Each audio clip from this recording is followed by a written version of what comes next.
Hey y'all, what's good in the proverbial hood? Um, Shout it to me. Uh, got my waistline and messy hair, and that's supposed to be a turtleneck, but I'm buff, so just kidding. Um, yeah, today, sorry, I am all over the place as usual. I don't think at this point in the game you could expect anything less from me. Um, I'm really actually just trying to make sure that this has gone the way it's supposed to.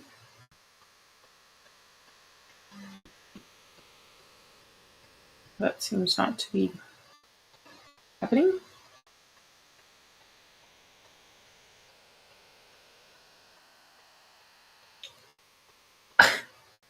I don't know why this is. I don't know why this is doing this. I don't know why this is doing this.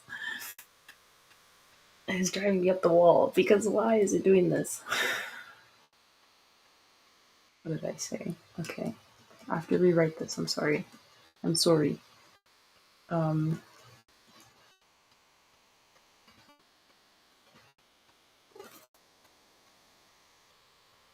Okay,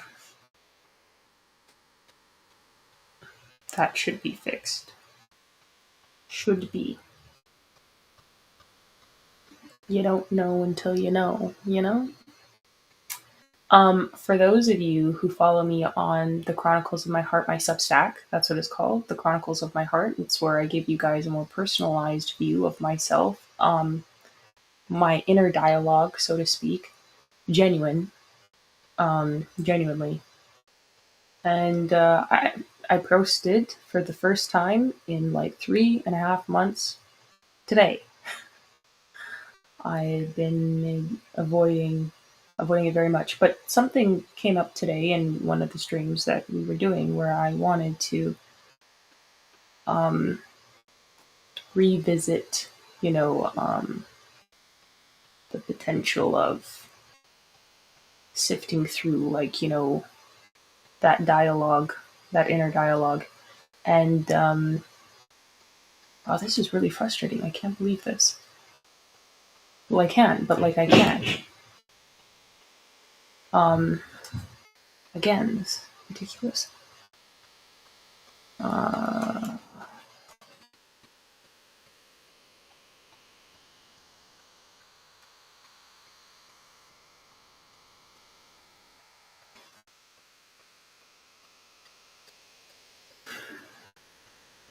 and anyway, we were talking about happiness, right?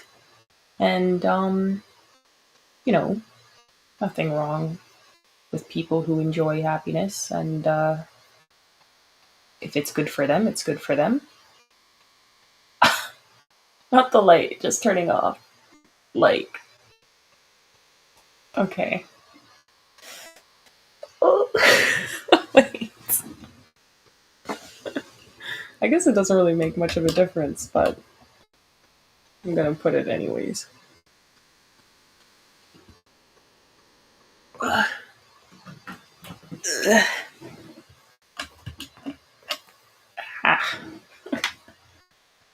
I'm like the noisemaker whenever I do things. Because I always have to like make a weird sound. Just have to get all that energy out, you know? But yeah. So we were talking about um happiness, so to speak, and um it kind of piqued my interest a little bit because I've had this conversation with someone not too long ago, recent enough that I remember, and I was like, I don't wake up in the morning and think to myself like I want to be happy, and the person said like, there's nothing wrong with being happy, and that's what I thought about when we had the conversation today on the podcast, the Carrots Project. Um, Now, you know, Cherry comes on all the time and she helps a lot of women um, that we work with who are struggling, like as survivors. She's great at what she does. She doesn't mince words. She's a savage. And that's exactly how I like it. What she said about like the happiness, I don't know, it just struck me. I don't know, like made me frustrated, maybe like not because of what she said, but because of the idea itself. Because a lot of people today, they focus on happiness, but they don't really fix it. And Sherry's not like that. She's very much like, you need to do the work. You can't have excuses. You need to like do what you need to do to be better, but you also need to like be happy with that kind of. But she's not like, okay, well, feelings, feelings, feelings. She's like, feelings are fine. You understand those, but you need to work on yourself. And she will tell people straight up and down. Like she said on the show today, like she told Lady, she's like, you're going to jail. I can't, like, I can help you work through like the personal stuff, but you're going to jail. I shouldn't laugh, but it's like, she doesn't mince words, and I like that.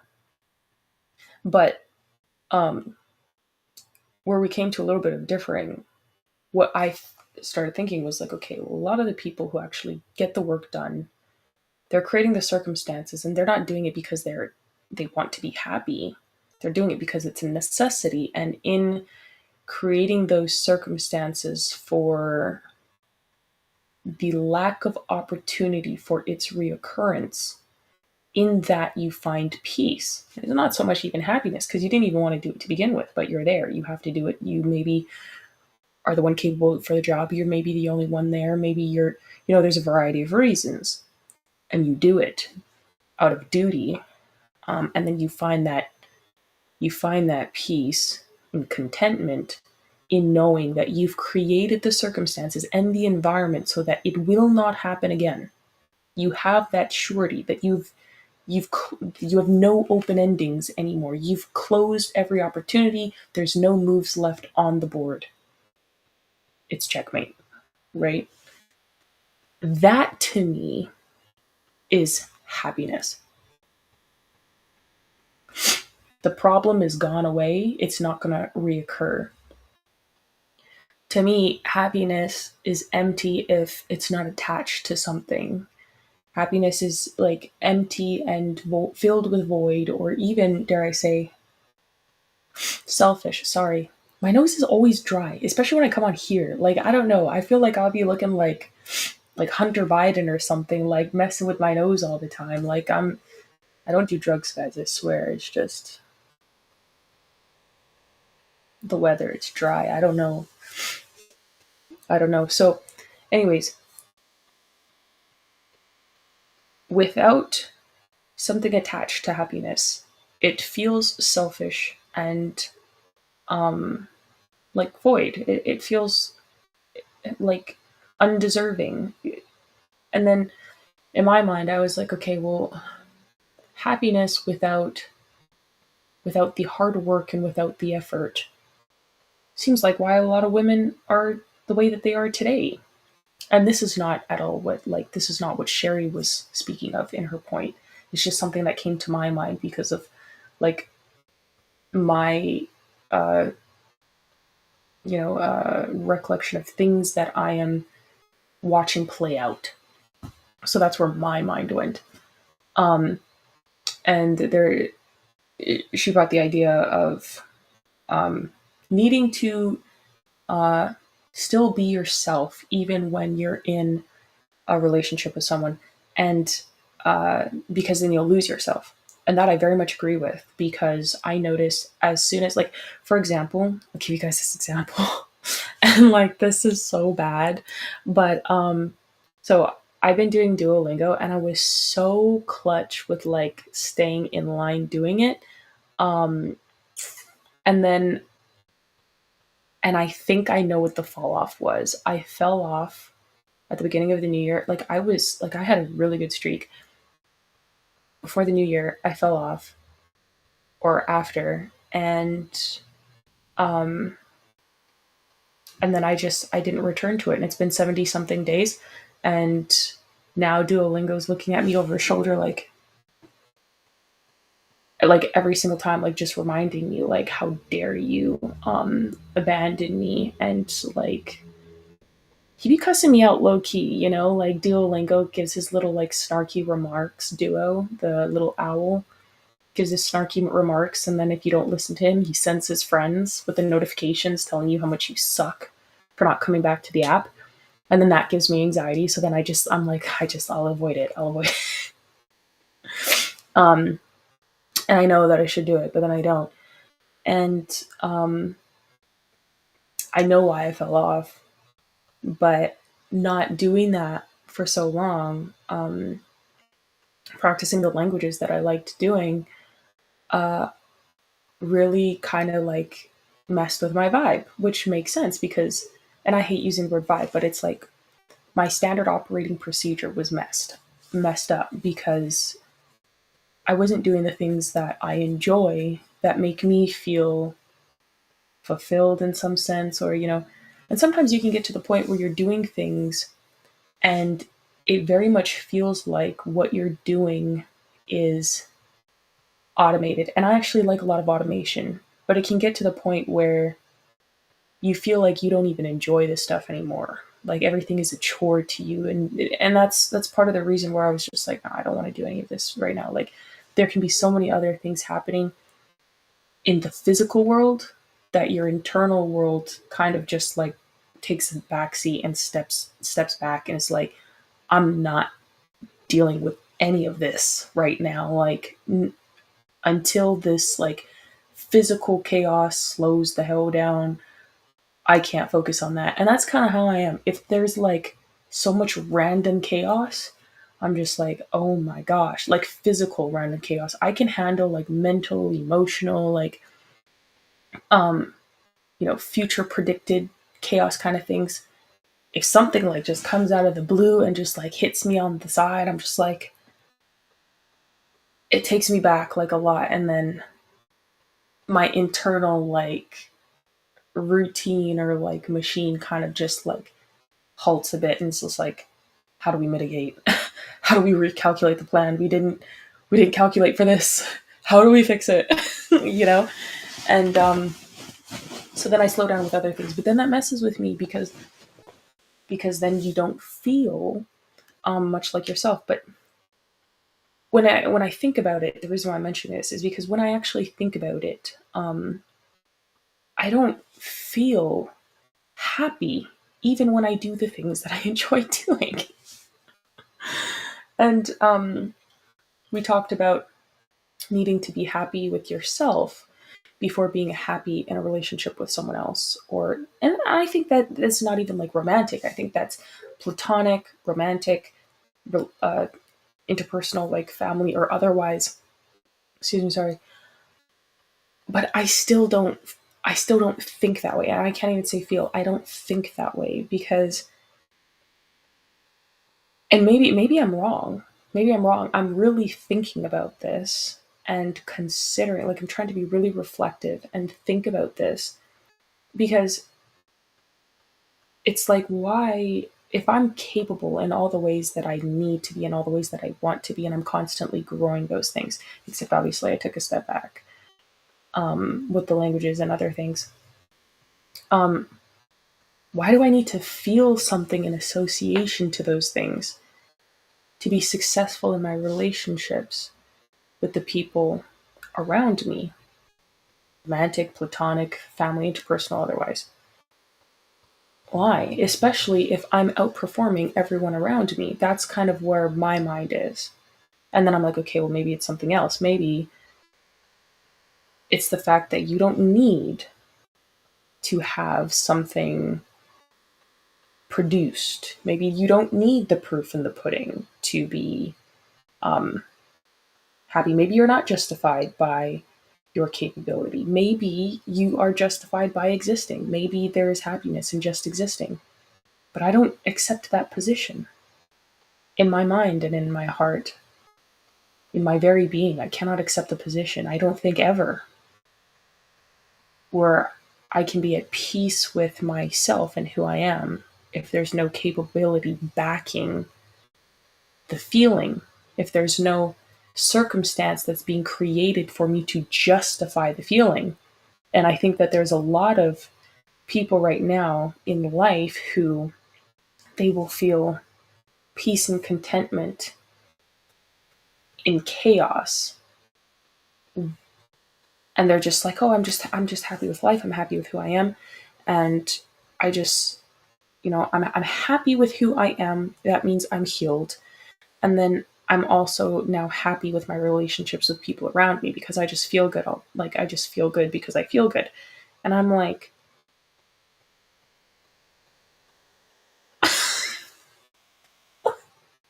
I'm like, how can you feel good if the problem still exists? Like, my friend showed me a picture of this girl today on Instagram. Love this friend, by the way. Like, she's amazing. But we we were at odds with this post because she just showed it to me just to show it to me. And this girl, she has a particularly large chest, and she's a pretty girl. Like, she just has a particularly large chest, but she's also a little bit overweight. Um, and I was like, honestly, she got a reduction. And this post was like going up online, and people are going to come for me for saying this, but like, I don't care. She got a reduction, and I was like, no, she didn't she didn't need to initially do that. She could have lost weight first. She could have built muscle in her body, and then at that point she would have seen how everything was affected after she adjusted everything else in her body. She went through all of the steps, right? She proved at every level what had to been done and mitigated at every level, what needed to be mitigated. And then at the very end, strengthening your transverse abdominals, doing chest workouts, like just cardio to lose like the extra fat that you don't need, building muscle, eating healthier. Her chest was quite large, so there's probably some exercises she couldn't do, but like, I mean, even just going on walks and things like that for a certain period of time every single day would have made a difference. You can lose a lot of weight just by going on walks and changing your diet and sleep patterns and water intake and all sorts of things. And I'm not the most in shape right now either, but I do understand these things. And I could be like, anyway, I understand. Like, so I was like, okay, I saw the picture and it was talking about the reduction. And in my mind, I was like, okay, problem solution. And I know also because when I was in high school, I wanted to get top surgery. And my dad was like, no, no, no, not in my house. And I was trying to convince him, oh, it's just a reduction. It's just like, it's just a reduction. And he was like, we're going to the gym. Okay, we're going to the gym. And everyone's like, oh, boobs are not that. They're just tissue and fat. And I'm like, fat can melt away. The tissue will not, but the fat certainly will. And not obviously not all of it, but it would. And I have quite the large chest. So I'm not saying this as, and obviously you can't, like, thankfully you can't. I'm not trying to, like, you know what I mean? I'm just saying, like, oh my God.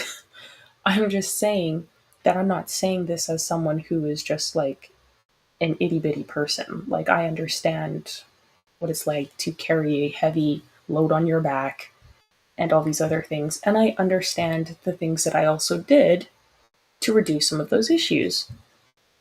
Now, she's substantially larger than me. So it's like, maybe her doctor was like, okay, this was the end result solution anyways. That wasn't the point in my mind. I was like, you have to go through all of the steps first to prove that that is the best possible option so that when you go to the final result, you actually have less to do long term and you actually have more of a prolonged benefit long term. So you could be actually justified in feeling happy with the results because you did the work all the way up into that point and there was no other work you could do. So then you took the final the final step, which was really the cheat code, which is the reduction. But then your body would look more fitted to it and would be able to carry it more, because ultimately, if you don't work out, your transverse abdominals are still weak, your back is still weak, and carrying your chest in general is still going to be heavy because you need to strengthen your core. This stuff also I learned when I was in physio and also was working out in high school and things like that, because I had some car accidents.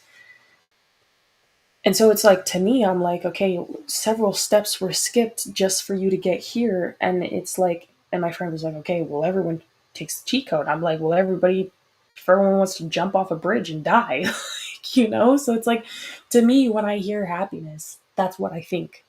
That's what I think about. And it's like, there's no work put into it. It's like everything is like, sorry, I'm saying like so much, but whatever. Um, Everything feels as though we're supposed to just have things. We're supposed to be happy with it. We're just supposed to have it. And I don't know, I feel angry.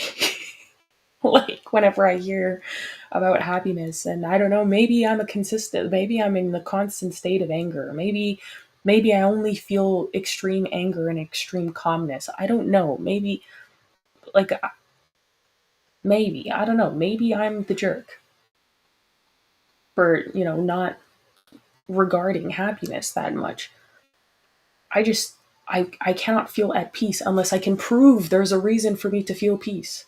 I cannot feel happiness or contentment unless I can prove that I've created the circumstances for me to feel that peace in that environment. Like, you know, have I crossed all my T's and dotted all my I's, or did I leave open endings? Is there like pieces on the board that I have not considered? Is it like, is there a potential that I'm going to lose all of my pieces or my most vulnerable pieces? How much war do I have to go to today? Like, maybe that's too much. But I feel like I've always thought like that. I feel like so many people are walking around in war all the time without the surety of the lack of potential for its reoccurrence. And they're living in a constant state of ignorance is bliss. I feel a lot of the bliss is the ignorance itself, because they're unaware of the potential danger, or the unaware of how their behaviors and what they're doing is actually affecting the long-term progression of their actions or their interactions with men, with other people, women in general, just things around them, things they can't even see, and their relationships with people. So it's then, because I feel happy, am I truly happy? Because if I feel happy, but I'm creating the circumstances for chaos, dissension, and fatality, can I really be happy, or am I ignorant? Is that happiness or is it delusion? I ask myself these questions. Can you be happy without surety? Or is that deception? Is that manipulation? You know? Like, I don't think God prioritizes happiness the way that a lot of us talk about it.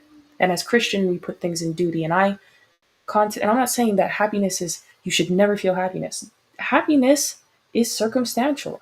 I feel happy sometimes. I'm not a robot. I'm a human being. I feel happy, I feel angry, I feel frustrated, I feel extremely angry. I feel calm, extremely calm, you know. Um but I feel happy, but it's circumstantial. Like, oh, I get to have a snack. I'm happy. Oh, I get to go to sleep. I'm happy. Oh, I get to go on a walk. I'm happy. Oh, I'm in peace and quiet and I can't hear anything and all the lights are off. I'm happy. But as soon as something happens, And surely it does, sorry. As the promise of the sunrise is as promised as that I will be pissed off by something. And then the happiness is gone because happiness is circumstantial, but joy is everlasting. Joy is outside of circumstance. And I would rather have joy and contentment and peace than happiness because in joy, you choose. In happiness, it's a response to something. You see, someone gives you a rose, they send you a heart, you're happy. You miss your friend, you're sad. It's a natural response to something that you really cannot control. But joy is understanding circumstance. Oh, well, my friend is busy. She's in another state. She'll talk to me when she's free. I'll see her again soon. Circumstantial. I'm sad because I miss her, but I'm happy or I have joy because I know that we will surely reconnect. I know that it's not out of malice, right? So, in that way, it comes to me in my mind that the way that a lot of things are being done, and especially, and Sherry talks about this a lot too, that a lot of people are just out of feelings, like, and they'll do things of, I feel like this and I'm hurt, so I'm going to do this. And that's exactly what it seems like to me with the happiness, because people are like, oh, well, I'm happy, so I'm going to do this. And, this makes me happy, so I'm going to focus on doing this. But then it's a very selfish thing, and you're not actually fulfilling your purpose and doing the things that you need to do, because just because you have passion there doesn't mean it's purposeful or purpose in general. And that's just crazy to me, Like, I just want to understand why this other thing is still loading.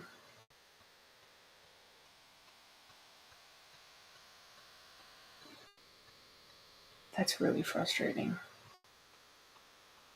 That is really frustrating. Perhaps I need to go from a different. Did it not? That would be so grimy if it didn't.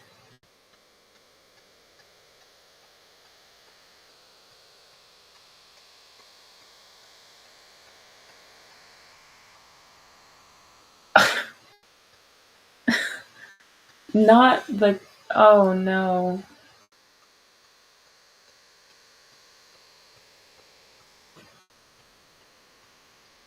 Sorry. Technical difficulties on my part. Why?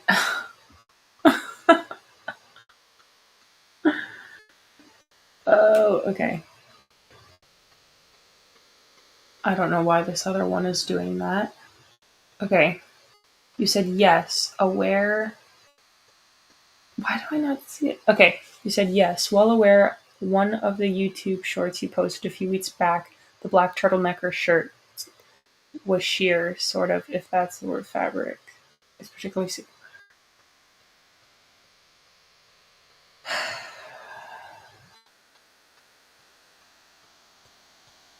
I'm so tired of the internet, guys, and social media. And you know what? That's what I was gonna get into next. Guys, try to keep the comments PG. I'm having like a serious conversation right now. Um, I suppose I probably shouldn't have said some of the things I said. I didn't think of it that way, but anyway. Um, right. Social media, how that relates. So, the topic of this is women's social media and boundaries. Because a lot of women, due to social media, have lost all sense of boundaries because of feelings. Social media is emotional and mental prostitution for women. And I don't know why I don't know why I feel like all like extra weird in my eyes right now, but um social media is all prostitution. and especially for women who are traumatized. Like, you do not realize just how much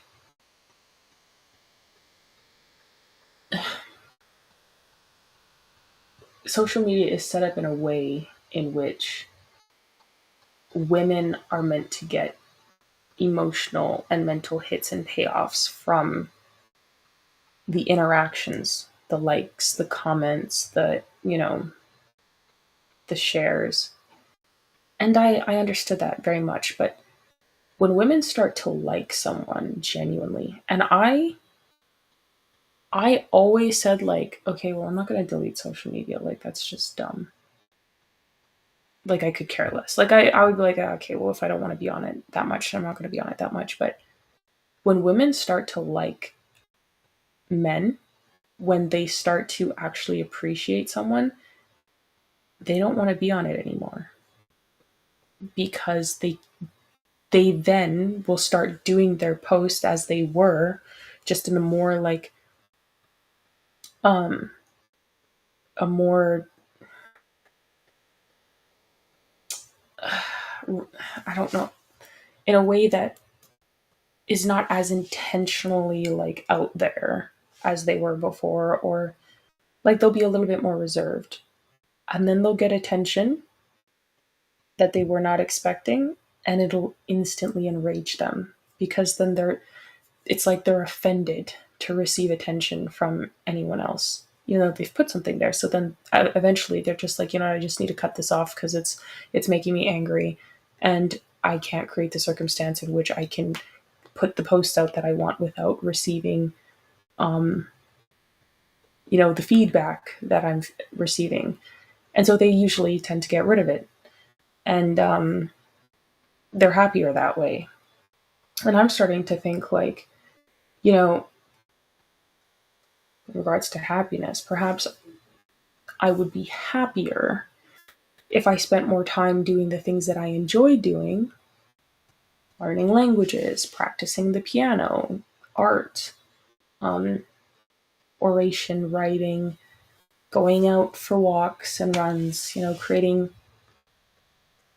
video content and putting that out. But like staying off of social media, like outside of that. I'm really starting to understand that. And before all of this, um, all the whistleblowing stuff that we did, I actually got X because of what we were doing. Like, I didn't really have it before, and well, I had it when it was Twitter, still before Elon took over. But I'm starting to see like how, like, just how toxic it is. Like, I could see before, but now it's become way more clear to me. Every time I go on there, I'm just irritated. Like, every time I go on social media, I'm instantly irritated. Like, I'll open it for a few minutes and I'm like, no, I gotta close this. I'm pissed. And I just close it. And then I'll try to go back in there and like open it. I posted a bunch today because I was complaining about how social media was prostitution. But in large, like the last little while, I'm like not on it as much as I was. I really think that I'll probably just do my streams, try to create some video content and put that out sometimes because of like the healing that I'm doing. Because I think that could help people, the process of my healing. But Instagram, like whenever I post things, Instagram, TikTok, Twitter, or X, the DMs, out of pocket. The comments and the DMs, out of pocket. And granted, maybe I shouldn't post pictures. I don't know. But, sir, bro,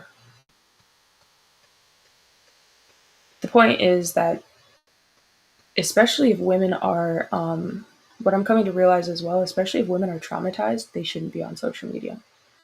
And the only reason, like I said, is because of the work that my dad and I are doing. And largely, I think I'm going to cut that down as much to not the work that I'm doing with my dad, I'm going to cut down my interaction on social media to just mostly business related stuff instead of personal stuff. Because I'm coming to understand that women, especially who are traumatized, have more of um, that hit response. And even even if they don't realize, like, it's very harmful. It's like Pavlov's law with the dog and the bell. It's the system is created. The the social media platforms are organized in a way where it's like OnlyFans. It's kind of like the same payoff. And I have subscribers on X, and I don't interact with them much anymore because before I was like, I'll answer your messages if you're subscribing to me, and like I'll talk to you or whatever because you're subscribing. I thought that was fair. But then people are weird. So then I just got uncomfortable and just stopped answering everybody. Now I don't message anyone, or now I don't answer like any of my DMs. If I do answer my DM, it's because I'm like, hey, dad, do you think this is actually something I should respond to? Like, does this look like a serious thing? He's like, yeah, see what they need. Um, but it's just irritating because everything is set up in that way where it's like, if you want to get ahead and you don't have direction, especially as a woman, you're gonna be organizing your mind like OnlyFans. You're going to be doing the tendencies of prostitution. And as someone who's a survivor of trafficking, like, I don't know, a lot of stuff looks the same. Like, I know prostitutes. Like, a lot of the stuff, I just, it's crazy to me. I don't know. Like, and I think that in and of itself is giving women a really wrong mentality because a lot of them now are going like, I don't know, I'm trying to express this, but I feel like my brain is so fried, but I'm trying to,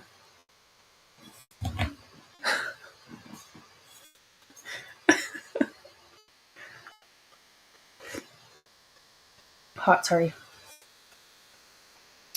A lot of women are, wait,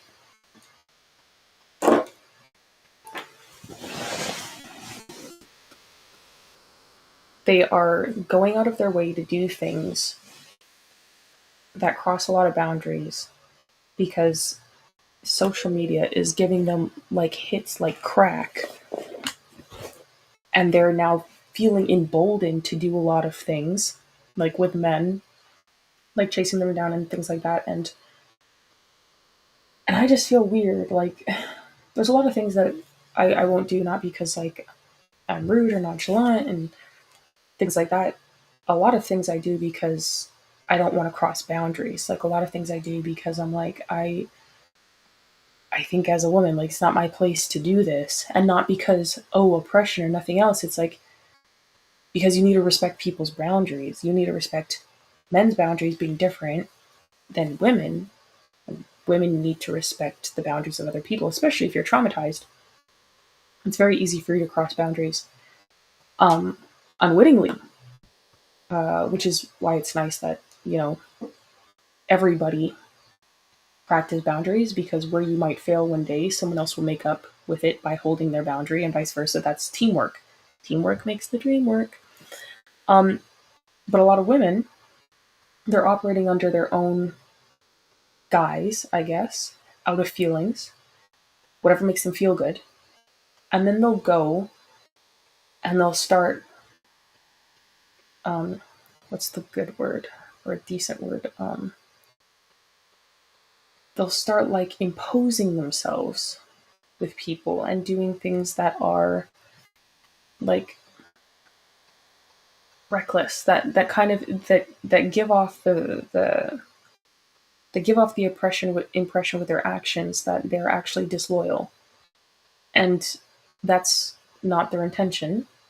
but that's what they're doing, and it's kind of being governed by this cycle um, that social media has curated.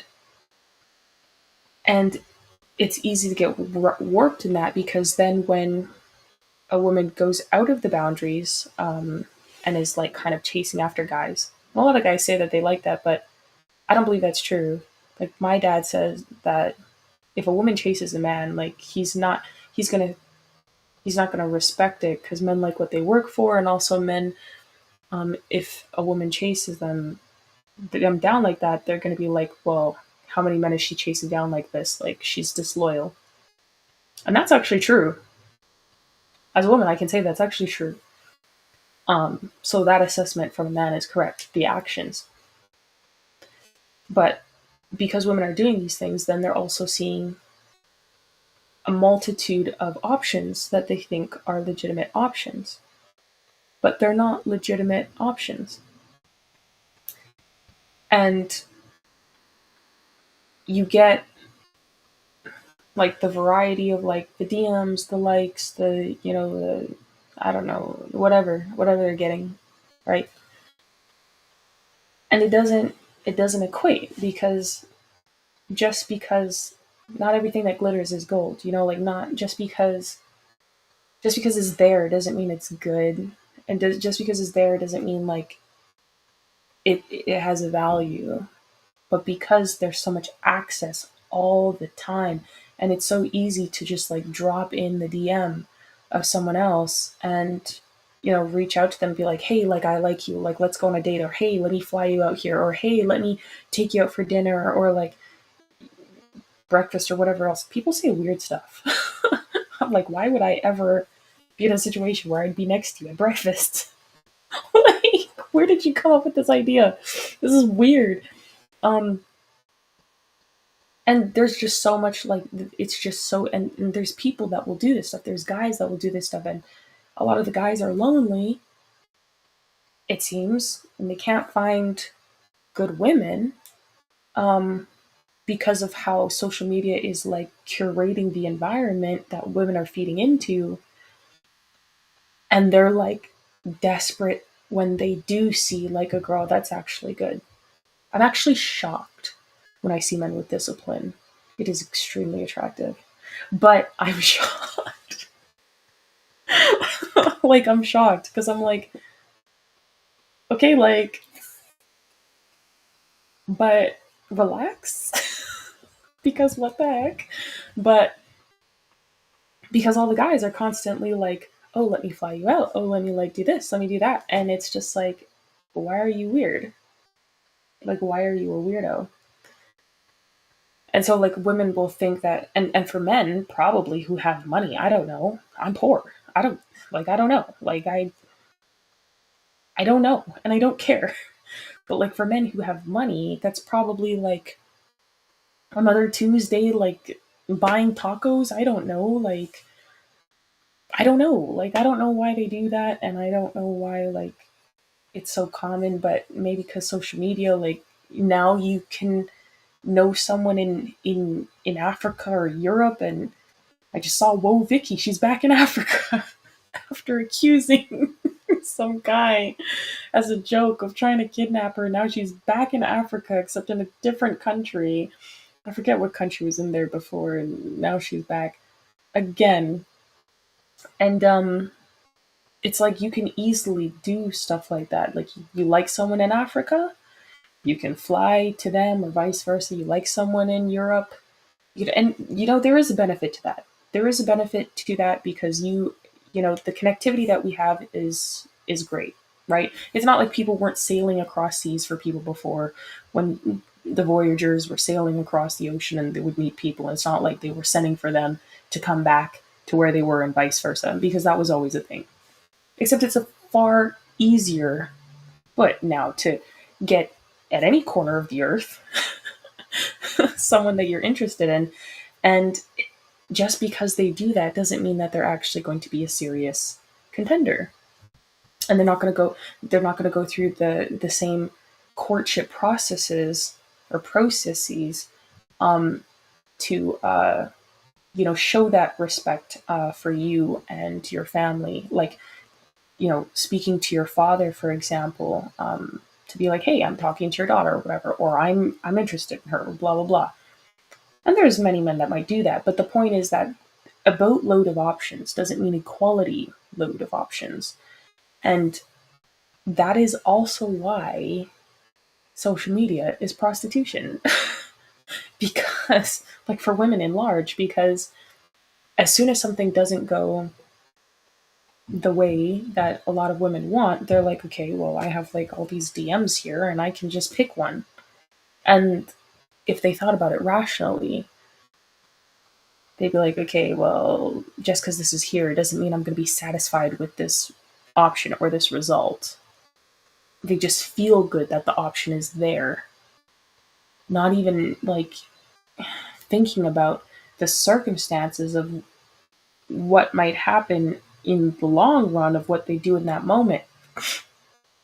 And they screw themselves out on something that was otherwise, very good because of how they felt in the moment. They wanted to feel happy in that moment instead of feeling happy over the long term or joy over the long term situation. And that's really sad. That's really, really sad because finding people with good character these days is so rare. It is exceptionally rare that when you do find something like that, when you do find something that is genuinely good, you need to just hold on to it. Like, you just need to, it's like, okay, you need to be decisive and be like, okay, this is cool. I like this. This is cool. This works. It's efficient. It functions. Not like a car or whatever. Like, if you like a car and it works for you, you're gonna take that car. That is the best possible car for you and what your maybe your work schedule or whatever you want to do. You don't need to test out 10 billion different cars. That one works. That is a good car for you. And it's sad that more women don't see things like that. You're beautiful and very intelligent, Kaysha. Thank you, Orb.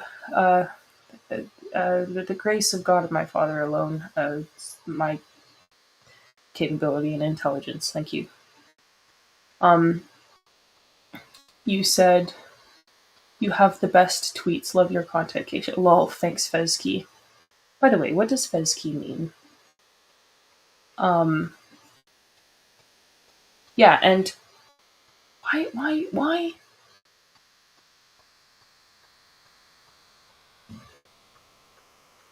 Uh, okay, I think it's actually okay. I think it is fine. And so, yeah, to me, so like I was saying, if you find a good thing, keep it. However, a lot of women, they don't interpret the actions of men, right? They are emotional, they interpret emotions, and they think that the way that they do things is the way that men do things, so then they retaliate by doing things the way that women do things in accordance to men's actions. They don't have all the proper information.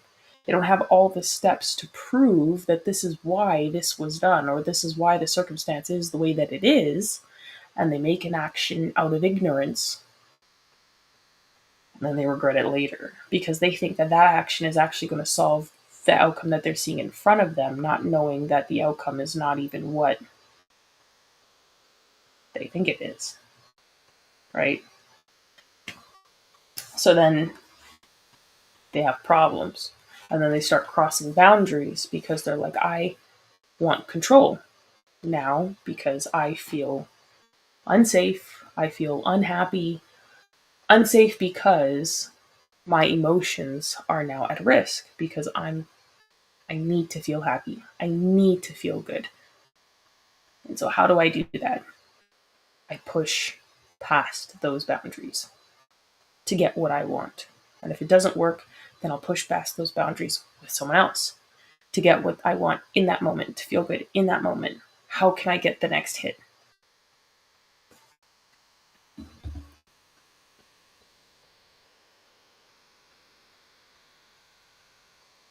Still very hot, and I scraped the top of my my palate. Is my teeth white, guys? I started eating a tablespoon of coconut oil. Coconut oil is an antibacterial, by the way. It's very good. It's also good for brushing your teeth. Which I think I'm going to start brushing my teeth once a day also with coconut oil. Because it whitens your teeth. And as I said, it's an antibacterial. Actually, there was a guy who fed his pigs vats of coconut oil raw, or naturally pressed or whatever. And instead of fattening them up, they were trying to fatten them up. They got jacked. The pigs got jacked, like they were straight muscle. The coconut oil actually melted their fat away. But there's a lot of good things in coconut oil for your body. I was like, I should probably, and my friend here, she takes a spoon of coconut oil every day. And I was like, oh, I'll start trying it and see how I feel. My teeth feel good though. And I love that. Because I love teeth. I don't know. Try it. Coconut oil every single day. Now, as it goes for the same effects of melting fat on the body, for humans, I don't know. If I notice anything like that, I'll let you know. But ultimately, I just love how it makes my teeth feel squeaky clean, and it's really good for your body. And I'm trying not to burn oil as much as before, because burning oil just, reduces a lot of the nutrient value. And so even olive oil, I try to eat raw, like not, I try not to burn olive oil. I try to just pour it on my food, like after the fact, and eat it. Fesky is your last name. Are you Polish? That's very cool. Fesky. It sounds like it could be Eastern European, the way that it's written and everything.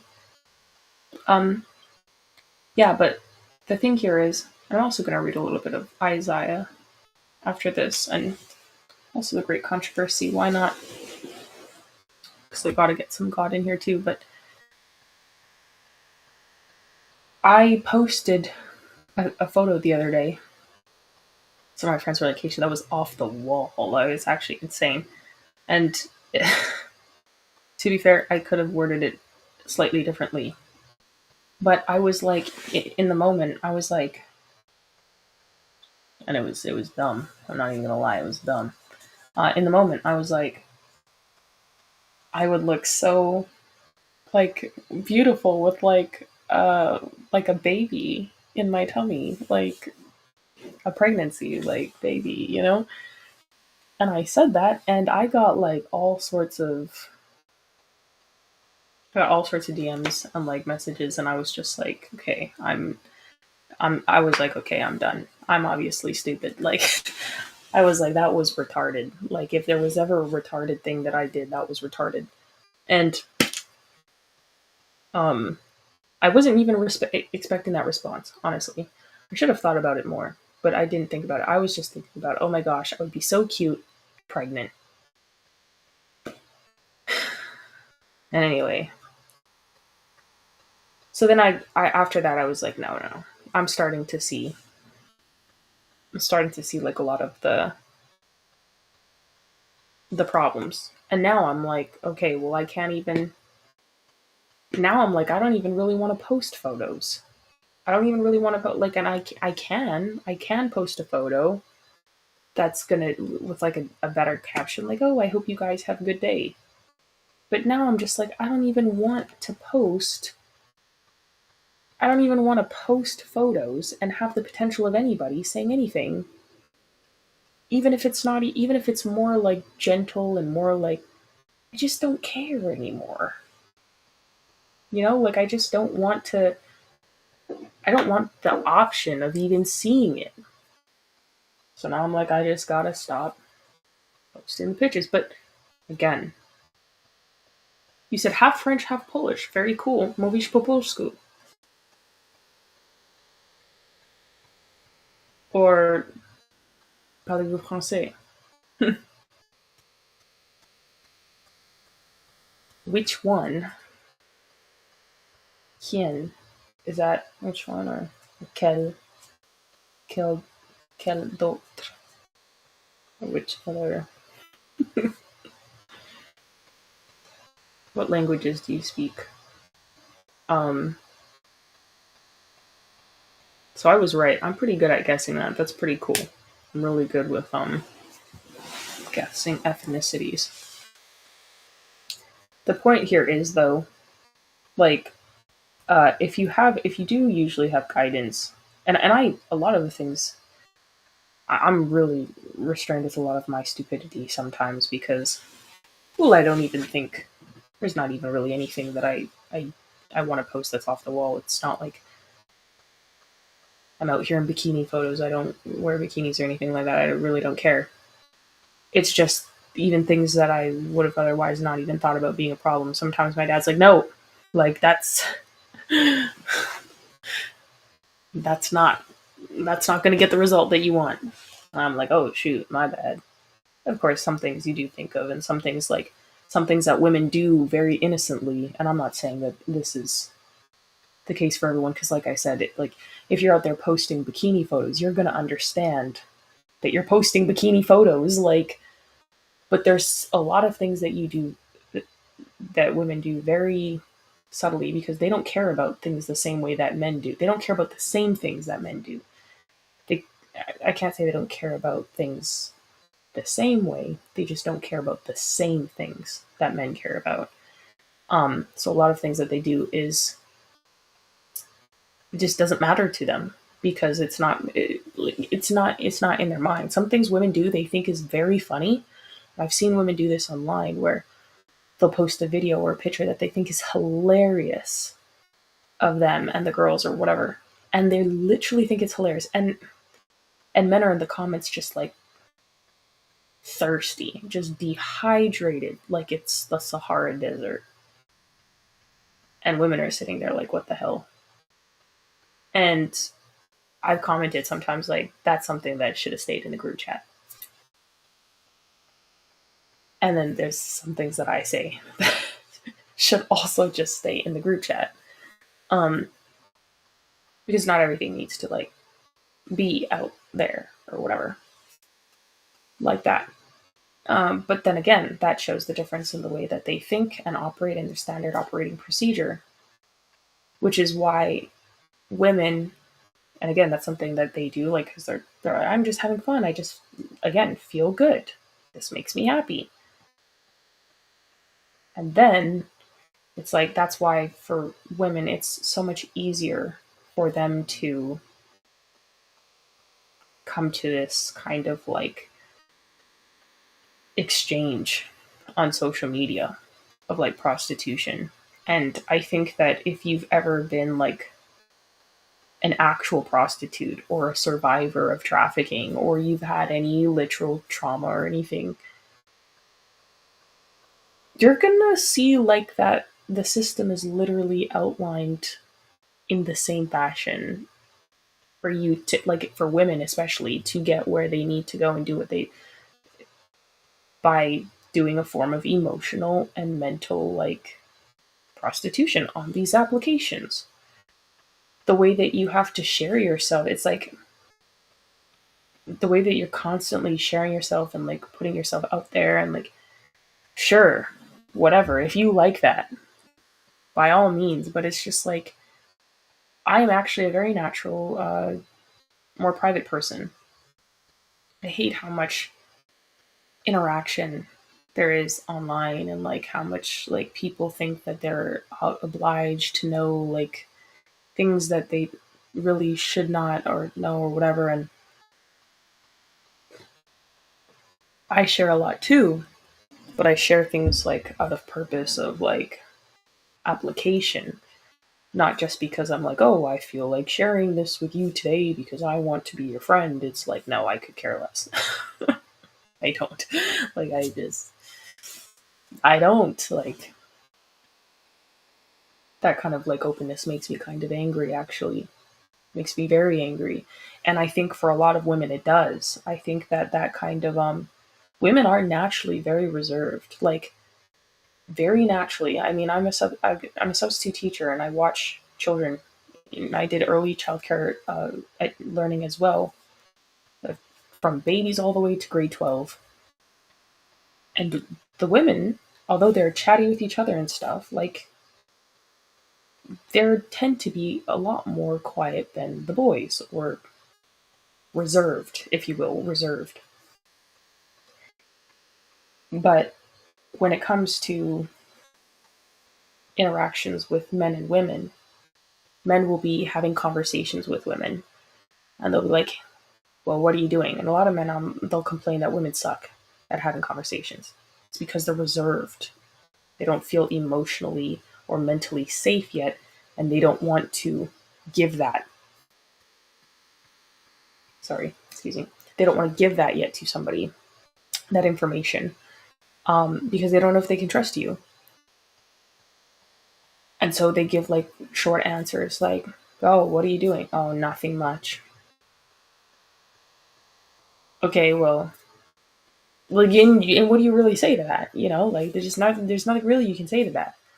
The whole time she's like watching a video, she's doing her nails and her hair or something, and she's, maybe also has some music playing in the background or whatever, but she doesn't want to give that vulnerable part of herself because maybe she thinks that you will think poorly of her or judge her, or, she's trying to get close with you, in getting to know you without you feeling that she's a weirdo or something.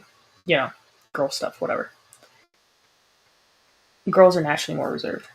But in social media, it gives women the opportunity to actually share a lot of themselves with people who they don't know, while failing to actually connect with people they do know.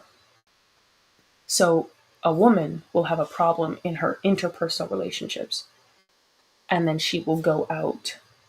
Instead of communicating to that person directly, she will go out and communicate it with everyone else online, maybe in an angry tweet, or X now, the X post, or in a, a blog post, or in a video like this. I don't know.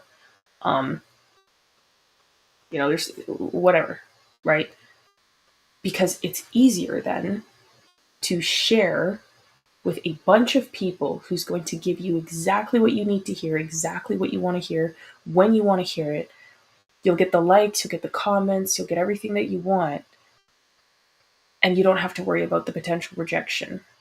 And then you never have to have accountability for your actions. You never have to face the man in the mirror. You never have to face the conflict in front of you. And you never have to grow in a relationship with the people around you, because you can stay in that constant state of happiness. I didn't get what I want here, so I'm going to go over here. Well, I didn't get what I want here today. You maybe gave it to me yesterday, but not today, so now I'm going to go over here. And I'm going to constantly use the various forms to get what I want. And then women are constantly being passed around in this delusion of reality online, which doesn't give them any level of accountability. And the only way that you would have that accountability is if you're surrounded by like good people that are going to tell you, like, like Sherry, she told that lady, you're going to jail. Like, Sherry does not mince words. You're going to jail. Or like if you have a good father, and Sherry's a mentor. So, she does that with women. She's very good at it. Or a father like me who's like, hey, that's a little bit out the way there, like you might not want to do that one there, buddy. Like, that's going to give you sure problems. And then outline the circumstances as to why. And then, then I can apply that very principle going forward in different situations. Maybe you have friends that care about you that will tell you not to do that. But in large part, it's the Father, God and the Father, that's going to make those substantial differences with women in these situations. And when you see women online, you see a lot of fatherless behavior because they are out here being handled kind of, by men, because women who put themselves in these situations alone without men guiding them, a man will always guide a woman. It's like, it's just a matter of how many, it's about which ones, why, what their motive is. If a woman is not being guided by God, her father, or a future husband, well, God and a father, or God and a future husband, someone else is guiding her in some capacity, especially if she's emotionally driven and oriented that way. And women are emotionally oriented, especially they want to feel good. That is how, that is just, that is a woman. That is a woman, is a woman, is a woman. And so, an undisciplined one, might I add, an undisciplined one. And so, if she doesn't have that guidance of God and a father, or God and a husband, because obviously when you get married, the father goes, you know, out of the headship, and it becomes the husband, and then someone else will be whoever the men are that are making her feel the best, even though she's using them to feel good. Those men are still getting more out of that exchange with these women than they're even getting, because what the men are giving at these women, whether it's like the gifts or the money or whatever the woman is taking, she doesn't realize she's actually losing more in the exchange, because what she thinks she's giving is not all that she's giving. He's actually creating a circumstance and environment in which she will be doing what he wants and making her think that she's getting what she wants so that he can continue to get what he wants. And when he's done with it, he's done with it. And imagine if she's doing this with a multitude of men, because maybe she's got a good guy here, or maybe a couple good guys here, I don't know. And they're kind of pissing her off, and so she goes to like the multitude of the others, and those ones are like moving her like a leaf in the wind, or turning her, like my granny said, don't let people ton you like a corn in the pot. And that's really funny. Which is funny because my granny loves cornmeal, and she did make it all the time. I would just, Granny, did you put the okra in it too?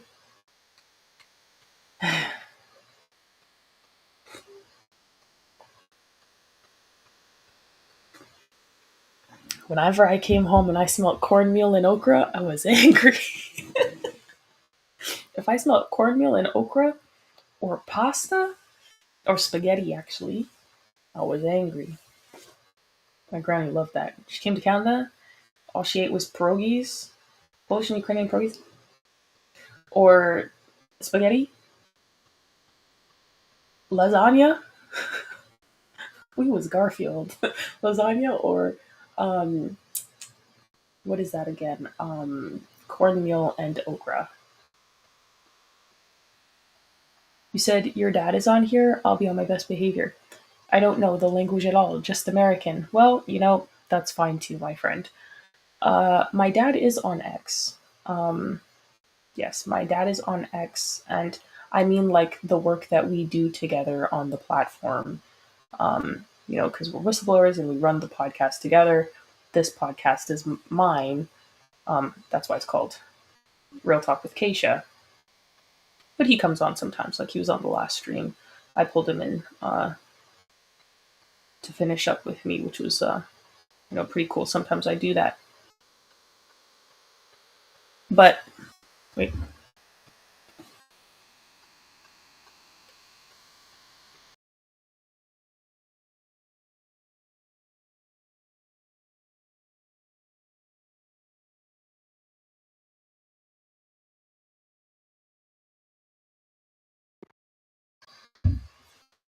And honestly, this is also why it's important for women to have fathers in their life, because it was Liberty Twitcher, and how could he send a blank message? Like a message, but nothing. Like there's nothing on the screen. Did you just send spacebar, spacebar, spacebar?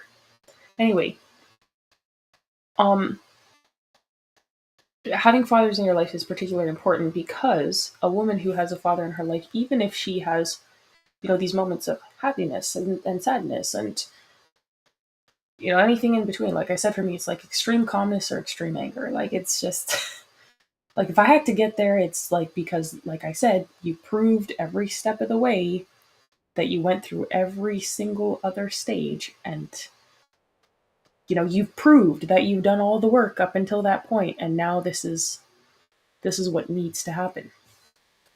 So that's how I am. But if you have a father, even if you're extremely angry or extremely calm, your actions and principles are going to be generally very consistent across the board, because he will advise you, like, hey, you need to be reasonable about this. And also, I mean, in the way where, say, if a woman, like I said, she has a couple good guys here, because women online, they be having like 10 billion options. I'm not even gonna lie. It's insane. It's out of this world. I saw a guy, I saw a guy today. He posted, he said, I love the women that slide in my DMs. And it was two women who messaged him, and they said the worst, like, most meanest things to him ever. And I was like, is this the reality of men's DMs? Like, this is crazy. Like, it's weird to me because a woman's DM is just just, nonsense. But again, if you have a woman that, she has a good father, even if she has, like, say 10 good options, I don't know anyone with that many good options, but we're just using an example. Say she's got like 10 good options, and she has like all these stupid options that she uses as like side pieces, and which women do. I've heard women talk about this. Like, this is insane. I don't even know how they have the mental capacity for this, by the way, or the energy. I'd be calling people each other, like, I'd be snitching on myself. I'd be calling the people each other's names, and it would be messed up. But anyway, because I wouldn't be able to handle that. Um, I can't. Um, Say they had those options and the side pieces. I don't know. If she had a father, well, first of all, she wouldn't have side pieces if she had a father. So that's the first wrong part of the equation. She wouldn't have those. They would be there, but she would be ignoring them because she's like, that's none of my business. I don't want anything to do with you. Maybe they would send her messages and she's just like ignoring it. It's like, what the hell? That's none of my business. Not my problem. If she had these genuine suitor options, they would have to go through the father for courtship to be with her. They would have to call her father and be like, hey, I'm interested in your daughter, whatever else. Whatever the father, or like meet him if they're like they live close by. I don't know. Whatever they organize, the fact is the father would have to vet that guy and approve of him. And there would be that surety that she was going to act in good faith going forward with that interaction. But most women don't have that, or they don't want to do that with their parents, their father. So then they go online and they're doing all of this out the way stuff by themselves because they want that handbag, they want, that jewelry, they want that expensive restaurant, that trip to that, um, you know, island, or, Bali or whatever, people are obsessed with. And so they'll do those things with all those different people and they think they're getting what they want. But in reality, they're getting the influence of all these people mentally and emotionally and even intimately, because a lot of times women have to sleep with people. Because men, they like, my family always told me that, like, if a man does something for you, even small, he's going to want to sleep with you. And watch this behavior. I watch this behavior all the time. And that's why I don't take things from men. Like, I really, like, unless the person, if someone really wants to give me something, I'm like, hey, bruh, sir, talk to my dad, my friend. If you really think I need this and it's good for me, explain to my father why it's good for me, and then I will take it. Because I don't want any confusion, my friend. And some people are good people. Not everyone is going to try to give you a gift because they're trying to sleep with you. That's not the case. It's just the point of operating through boundaries and respect. A lot of people don't understand boundaries. A lot of people don't know proper boundaries. And they're constantly crossing boundaries and creating the circumstances for a worse situation because they want to feel happy in the moment. They want to feel good. They want to get what they want. They want control. They want power and control, and they don't want to sit in the uncertainty because it's a feminist kind of thing. They must be in the know all the time. They cannot respect somebody's free will to be as they want to be. And that pushes them further into problems going forward in the long run overall. And then when they do come across someone that's nice, that they actually, not nice, genuinely kind guy, genuinely gentle and loving and caring guy, they don't know how to handle it. They don't know what to do with it. They just like, they fly off the wall, and they're just weird. Because they've been, and then they think the guy's not doing enough because maybe he's not paying for everything, or he's not, because that's what they're used to, getting all this stuff like as they want, like this from whoever else online. Social media is like the greatest prostitution, like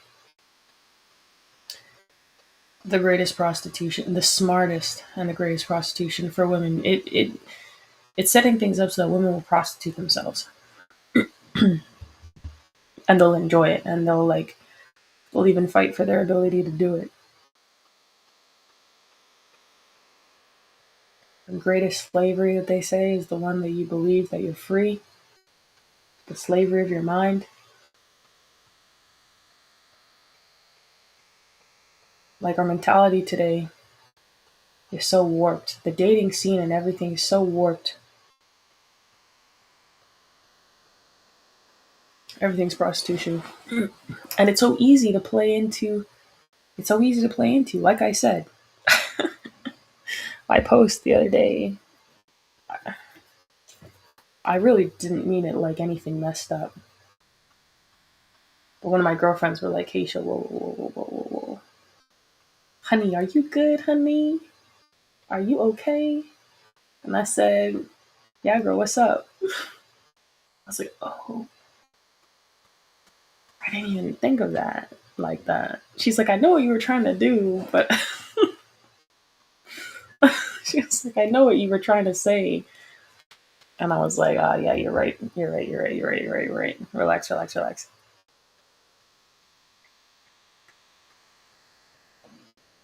And now I'm like, now I have to recalibrate the way that I do things again. And then I'm like, you know what? I don't even want the headache. I'm done with it. I'm done with all of it.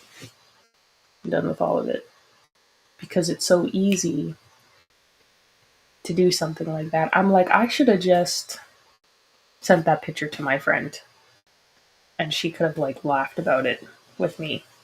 And I would have had a more like, I would have enjoyed the interaction of what I was actually trying to say. And that's what social media actually does for people as well. When you put something out there, like to me, it was like, ha ha ha, I want babies. Not understanding, I was putting out that there's a problem that needs solving. And in the mind of a lot of men, I guess, they're like, I'll solve that problem. I'm like, this is a non-issue. It's a non-issue, my friend. Trust me, it's a non-issue. But the way that I put it out there, social media makes things in a way where you can put something out because you have a desired result. Like, oh, this is funny. I'm gonna put this out there, and I mean it, but it's funny, and it's an innocent, and then you get the reaction back, and that's supposed to be the interaction, the artificial reaction, which isn't really genuine because the people who interact with it are actually not in favor of what's best for you. They're in favor of what's best for themselves because they want what's going to benefit them in that interaction with you by interacting with you. As opposed to you just saying, you know what? Let me use this as a building moment with a friend. Let me send this to my friend and we can laugh about this together and make a joke and a memory about it. That's actually more normal. We're removing people's ability to actually interact with people on a more personal level and a more vulnerable level, because it takes the vulnerability away when you just post it publicly. And it's just like, now there's no risk. There's no risk of return on investment failing in that interaction. And that's actually very damaging, because then it also makes vulnerability uh, a very twisted exchange for women as well. Anyways, I was reflecting on this quite a lot. I think I'm constantly being reflective because I think I always have to fix something. I don't like doing things that I think are messed up, or I don't like doing things that I think that are not productive. So anyways, I think that's sad. Um, Women in large part, there's no point to be on social media, man. Like, if you're not doing something that's like, if you're not doing something that actually requires you to be on social media, just get off. Like, I'm telling you right now, if you don't have, if you're a woman that has like, you don't have like even if you have a substantial following, if you're not doing like advocacy or using it for finances, like building a business, like to make money to support you and your family, like doing a ministry or something, I don't know, that you are doing with your family, and your husband doesn't have like, and your whatever, just get rid of it. Or at the very least, your husband should have access. The only way that I would actually probably keep social media in the future is if whoever I get married to, like, he can have full access to like all of my stuff. I don't care. Like, I'm just like, doesn't matter to me, because they're like, with women, telling you the way that they operate, the way that women naturally operate, and even the way that men operate, which they're, largely unbeknownst to because they do not read the actions of men. They need oversight. They need oversight. They need, like, that's what I think. That's just what I think. There's no point in having social media unless you're doing something with your husband or your family. Like, get rid of it. Go focus on the things that you love to do. For me, a lot of people don't know this about me, or maybe they do. I don't know. I don't know. I don't think they do, but I don't know. I really love piano. I actually really love music, instrumentals and things like that. And I grew up playing instruments with my family and in choir and things like that. I'm not saying that I'm like this amazing like singer and like pianist and like instrumentalist and things like that. No, I enjoy those things because I grew up doing them. I like cooking and baking and gardening. Things I used to do gardening with my granny, and sewing and crocheting and knitting and embroidery and all these very traditional female kind of things.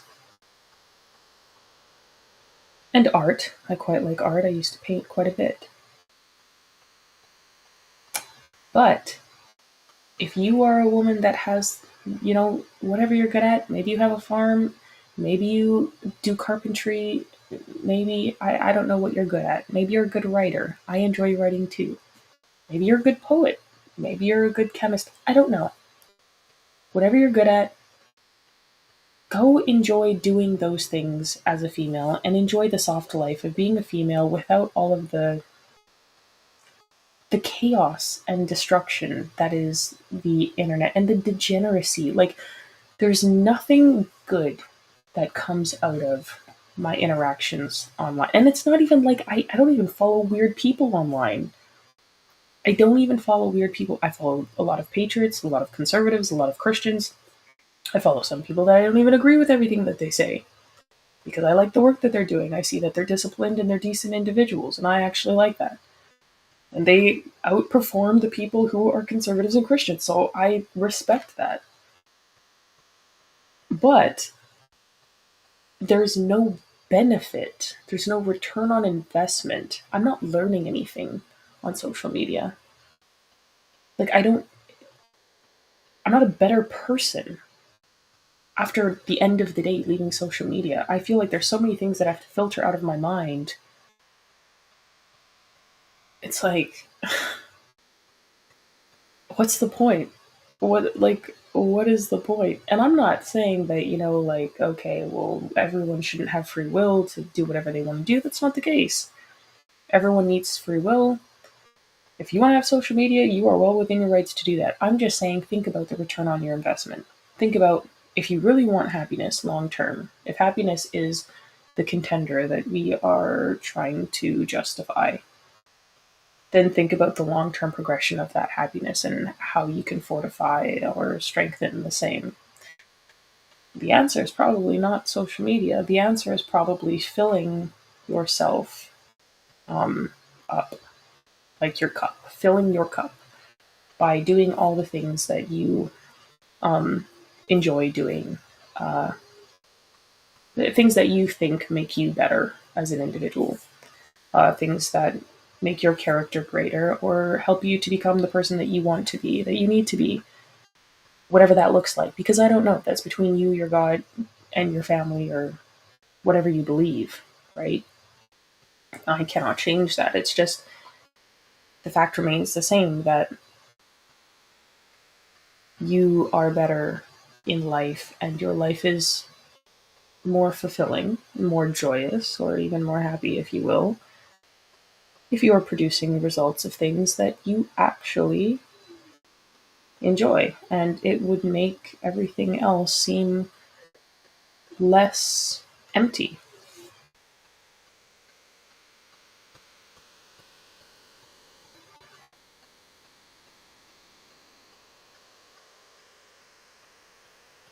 The world is already a cold and desolate void of a place. And I think that the excessive or even regular indulgence of social media only exacerbates that reality. Unless you are actively consuming content that is, example, I'm studying mechanical engineering in school. If I was consuming content online that had to do with understanding mechanical engineering, cool. Even still, consuming things that isn't immediately or soon after put into action is kind of like harmful, or doesn't really help progression much. Some things can be consumed as entertainment. It's like, yeah, you want to relax, whatever. That's not really the point. It's just you need also actions every day that's going to exert certain energies. And a lot of people, and I'm not talking about like, the spiritual energies that people are talking about, I'm talking about literal physical energy. Like if you have pent up energy in your body, you need to go work out. You need to go like for a run. You need to go and paint something. You need to go play some piano. You need to get that out. A lot of anxiousness that people feel is just the lack of motion that they are not doing. Something like that.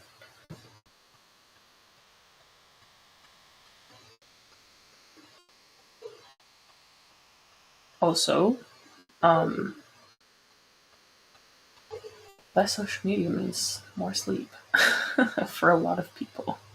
I went to bed earlier last night. Tell me why I woke up at 3 a.m. this morning. It was actually diabolical. I was like, why did I wake up at 3 a.m.?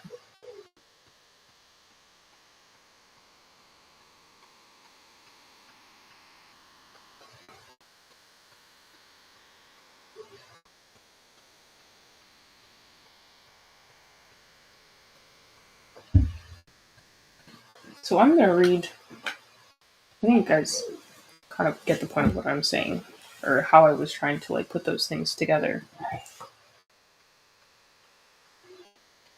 Thought I heard the dog choking. I don't think so. I think you guys get the point. I think social media for women, social media and boundaries. I think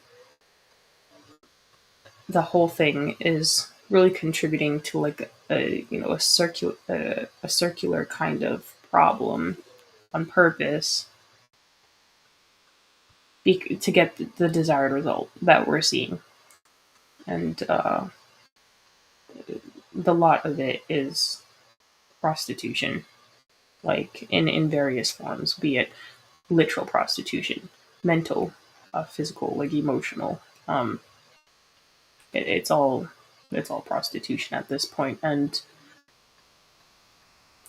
so many lack of boundaries, which is actually perpetuating a whole load of um, failing relationships interpersonally and romantically and platonic, family and otherwise. Like it's just really sad, and it's a very hopeless thing to see. And I think when you get to the point that you've just hit the wall, kind of, and you're just like, I don't even, I don't even care anymore about any of that.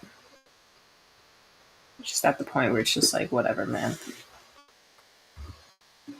If you hit the wall, because, and it's not the hitting the wall, like, the red pill always say, like, oh, when she's 35 or when she's 40, and then she hits the wall, and then and nobody wants her, and blah blah. No, I'm talking about hitting the wall of of reality, like of what's going on and why things are structured this way. It's like, oh, like what it's feeding into, and the ROI, and like the lack of it. And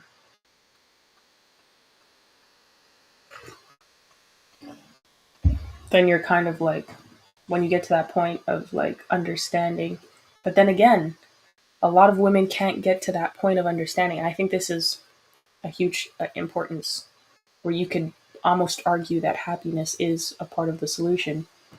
A lot of women cannot get to that understanding until they start engaging in relationships with people, be it friends, romantic, whatever, that are actually serving them back. You need healthy people around you. You need healthy friends relationships, healthy family relationships, healthy romantic relationships. And the opportunity of just experiencing those things will help you come to more realizations every day. Because a lot of women are automated, just like men, except I'm not a man, so I can't speak for them. A lot of women are automated and numb because they're just like, oh, well, I'm just doing things because I can do things, and not negative things. I'm not talking about like I'm just doing negative things because I can do negative things. Like they're just operating. They're just on standard operating procedure. They're on like autopilot. But when they experience more humanity, they come down a little bit and they're like, oh, wait a minute. This is kind of like, I don't need this. Kind of like, this is not, this is like, this just doesn't serve me as an individual, and I can do better than this. There's so many different things that like just open up in their mind. And I hate to be a yapper. I hate to be a yapper on my own stream. I hate to be a yapper, but, then it gives them more of an opportunity to be like, oh, well, okay, yeah, it is actually not necessary. Yeah, you're right. This is stupid. This is stupid. I'm not stupid, but this is stupid. Um, and they can kind of like look at different solutions. But if a girl is in a constant state of like trauma or fight or flight or whatever else, like I said, for me, like if the chaos is physical everywhere, my internal like just kind of like shuts down. I can't compartmentalize the same way that my father does. So my internal like structure or organization, the file folders are like all out of whack. It's like if you're, you have like all of like the files that you pull out, and like all the papers are like pouring out, and you can't like, there's like no dividers or like little like colorful things, tabs where you can like, they're just all over the place. When there's too much physical like in real life, like in real time, constant, like random chaos, I'm just like, forget it. Forget it. Like so much parts of my brain just shut down. And that doesn't mean like, and that's not like excuse for like behavior either, because when I do something wrong, I have to accept that I've made a mistake and I have to fix it. I have to accept the consequence of my actions, the mistake, and also fix it. It's just the fact that when you have constant chaos, I'm talking about women who are traumatized, it's easier for them to go through that loop online because there's so much that they're just not thinking about because they're just focused on emotions and feelings almost all the time. Once they get out of an environment like that and they come down a little bit, or they're surrounded with people who actually care about them, and they can focus more on real life, like the real world, like in real life, then they can think a little bit more and be like, oh, well, yeah, you know? And again, it's not to say that you're excused from your behavior. You're still accountable for your own actions. It's just understanding how things happen, the who, what, when, where, why, how.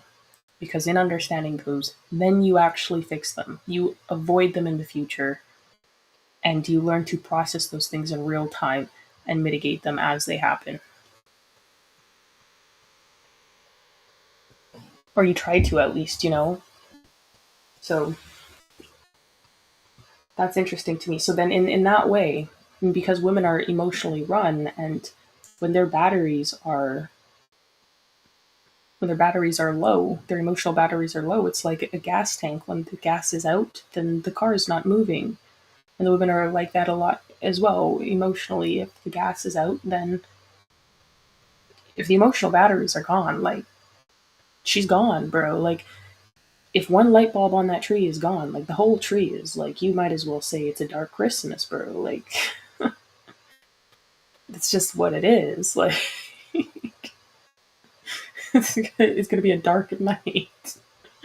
A very, very dark night. So, um, women are like that. So, in that way, some level of happiness, or joy is necessary for women to progress.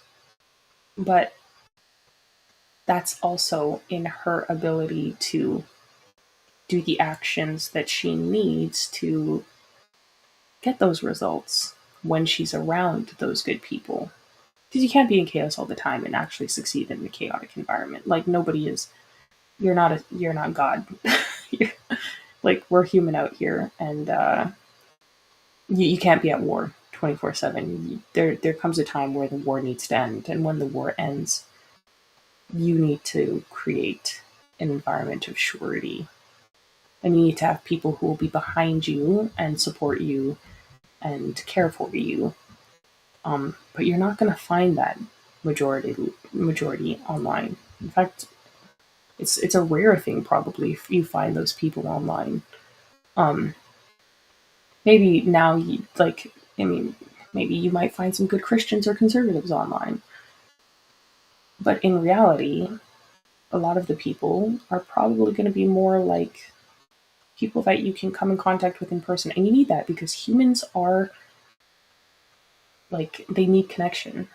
You need connection, and you need people that you can hug. You know, if you're having a bad day, you need a hug. I read something once that said you need like 8 hugs a day to be healthy. I'm like, well, how, like, what if you've missed 8 hugs a day for 5 years? How many is it gonna take for me to go like back to normal, or whatever normal is? I don't know.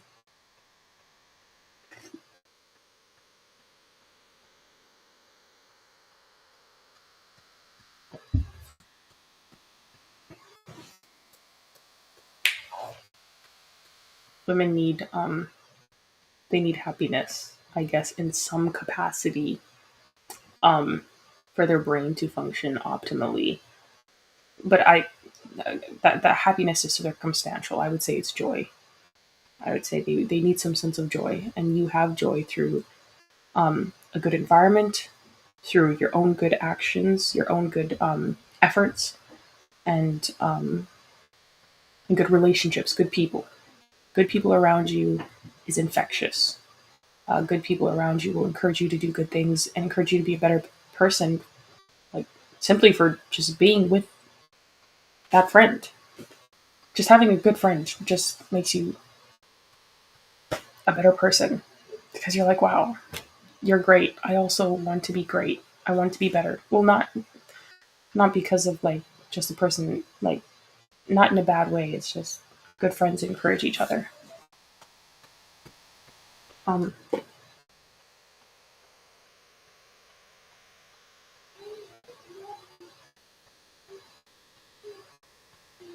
wow, what the heck?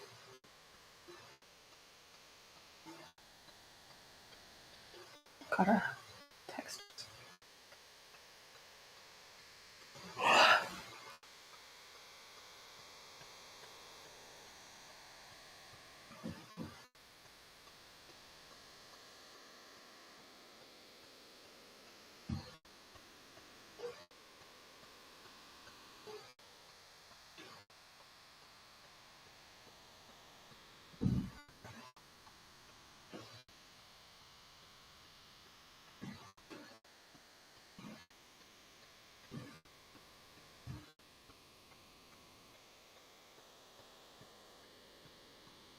Honestly, as well, like I do these things, and the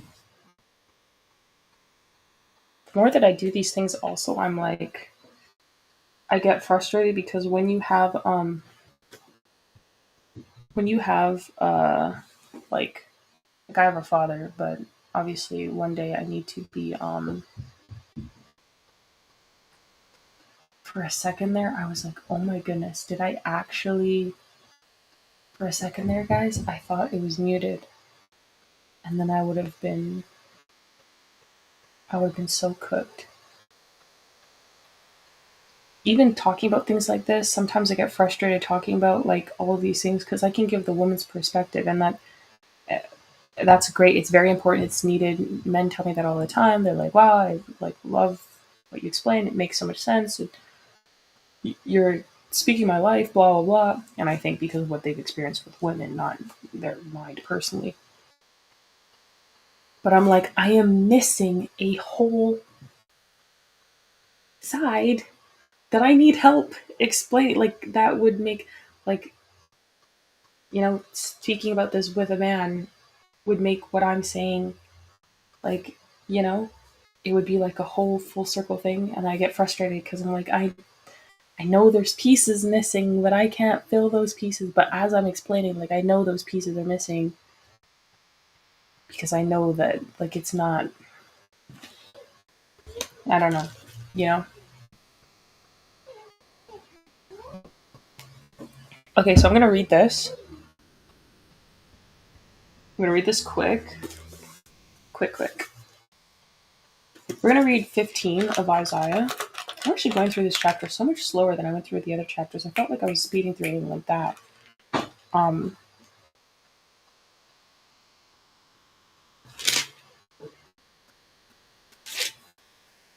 but we'll read a chapter here and then a chapter of the conflict of ages. I love that book. I'm sorry. Let me not get on another ramble because this is already almost 2 hours in. Okay. So we're reading from the Remnant Bible, and it says Moab will be punished. Isaiah 15. And it reads, the burden of Moab. I'm surprised you guys can actually even hear me. I just realized this is actually kind of far away. Am I the sound maker guy? How kids used to talk in like high school. Are you the sound maker guy? Are you the fighter guy? Sorry. Sorry.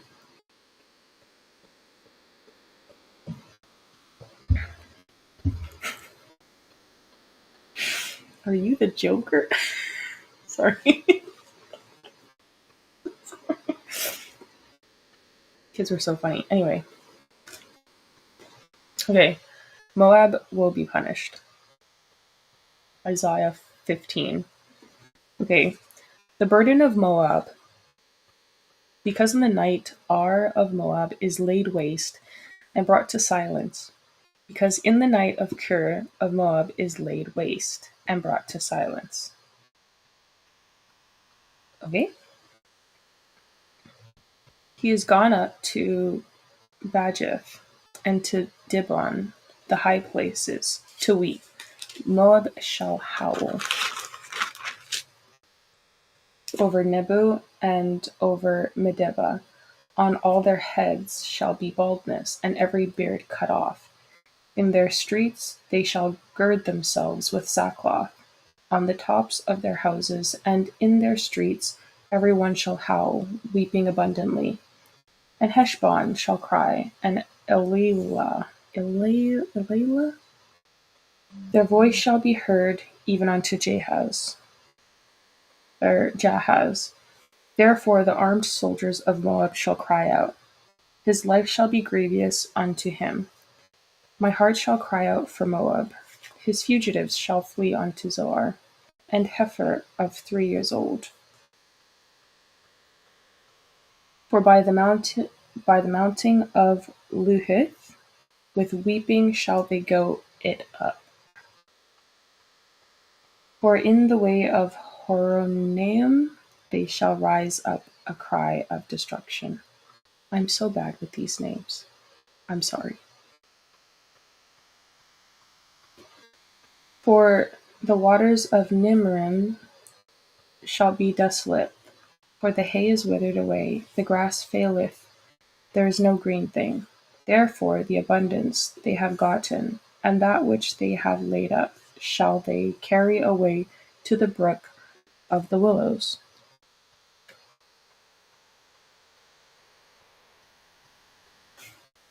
My nose is so itchy. I feel like my cousin, like when she was younger, she used to take her hand and go really quick like this, and it would sound like her nose bridge was like breaking. And it's so itchy, like sorry.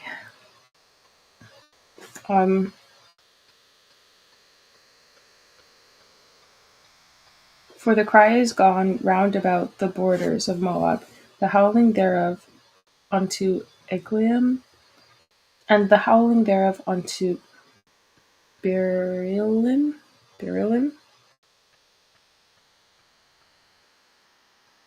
For the waters of Dimon shall be of blood, for I will bring more upon Dimon, lions upon him that escapeth of Moab, and upon the remnant of the land.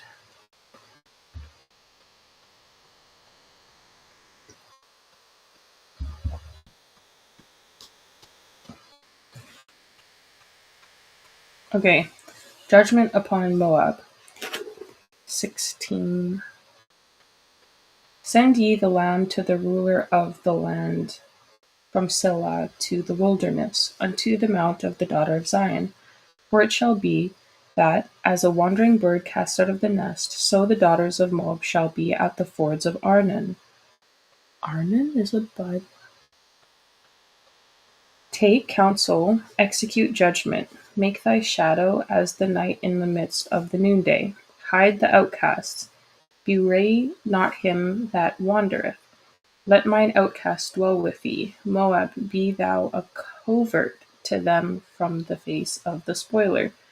For the extortioner is at an end. The spoiler ceaseth, the oppressor are consumed out of the land. Nature's resources. The plan of life that God gave to Israel was extended as an object lesson for all mankind. If these principles were carried out today, what a different place this world would be. Ministry to Healing 188. There's a little passage called A Nature's Resource.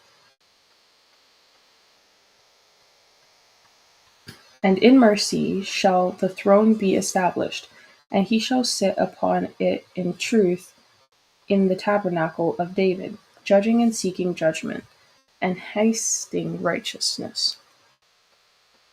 The mystery of mercy. There's like a little passage. That's what it's called. This is the mystery of mercy into which angels desire to look, that God can be just while he justifies the repenting sinner and renews his intercourse, association with the fallen race. That Christ could stoop to raise unnumbered multitudes from the abyss of ruin and clothe them with the spotless garments of his own righteousness, to unite with angels who have never fallen, and to dwell forever in the presence of God. Great Controversy, page 415. And why is it mostly this side of my face that's itchy?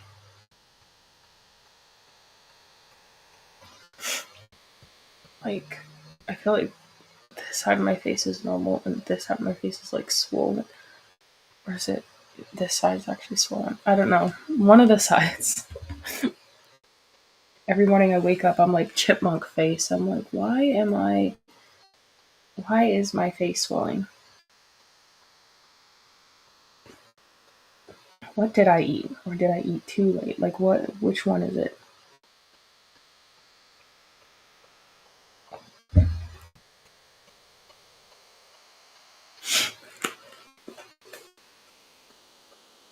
Verse 6 of chapter 16 of Isaiah. We have heard of the pride of Moab. He is very proud, even of his haughtiness, and his pride, and his wrath. But his lie shall not be so.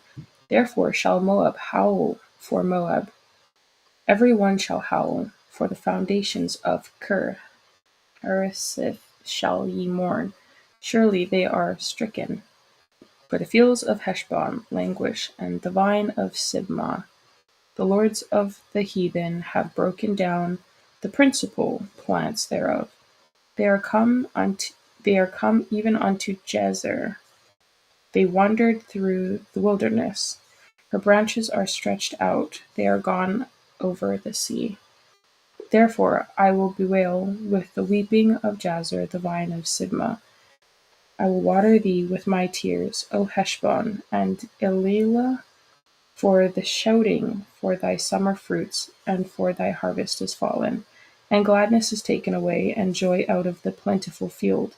And in the vineyards there shall be no singing, neither shall there be shouting, and the treaders shall tread out no wine in their presses. I have made their vintage shouting to cease. Wherefore my bell shall sound like an harp for Moab, and mine inward parts for Kir Haresh. And it shall come to pass, when it is seen that Moab is weary on the high place, that he shall come to his sanctuary to pray, but he shall not prevail. This is the word that the Lord hath spoken concerning Moab since that time. But now the Lord hath spoken, saying, Within 3 years, as the years of an hireling, and the glory of Moab shall be contemned with all that great multitude, and that remnant shall be very small and feeble. Interesting.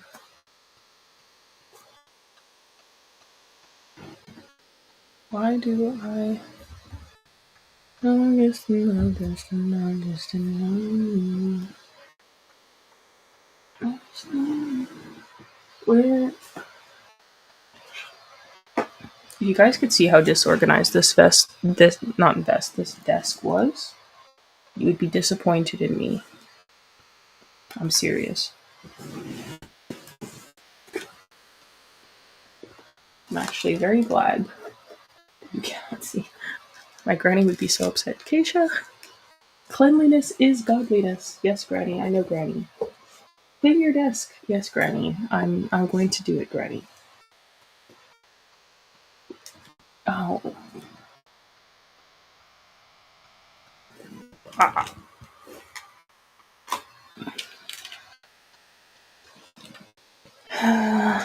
I am without my pencil again. What have I done with it? God only knows.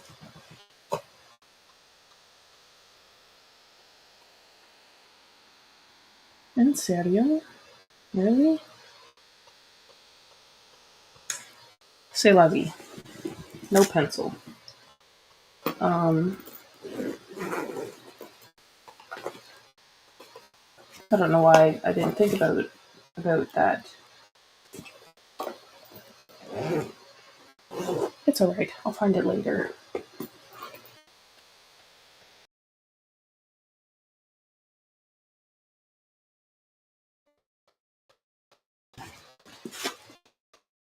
'17 will be next time. And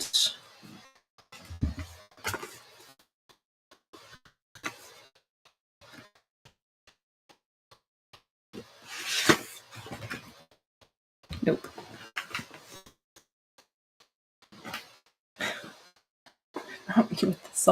Not me with the self-inflicted chaos.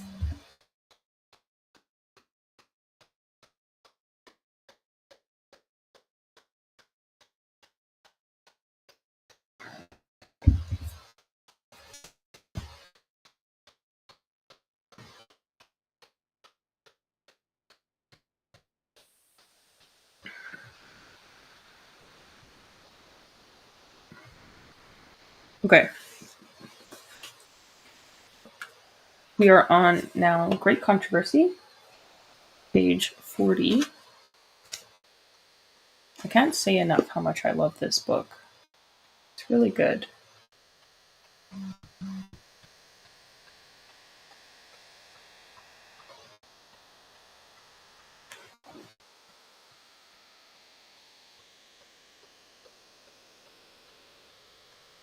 Okay. Okay, page 40, the second paragraph.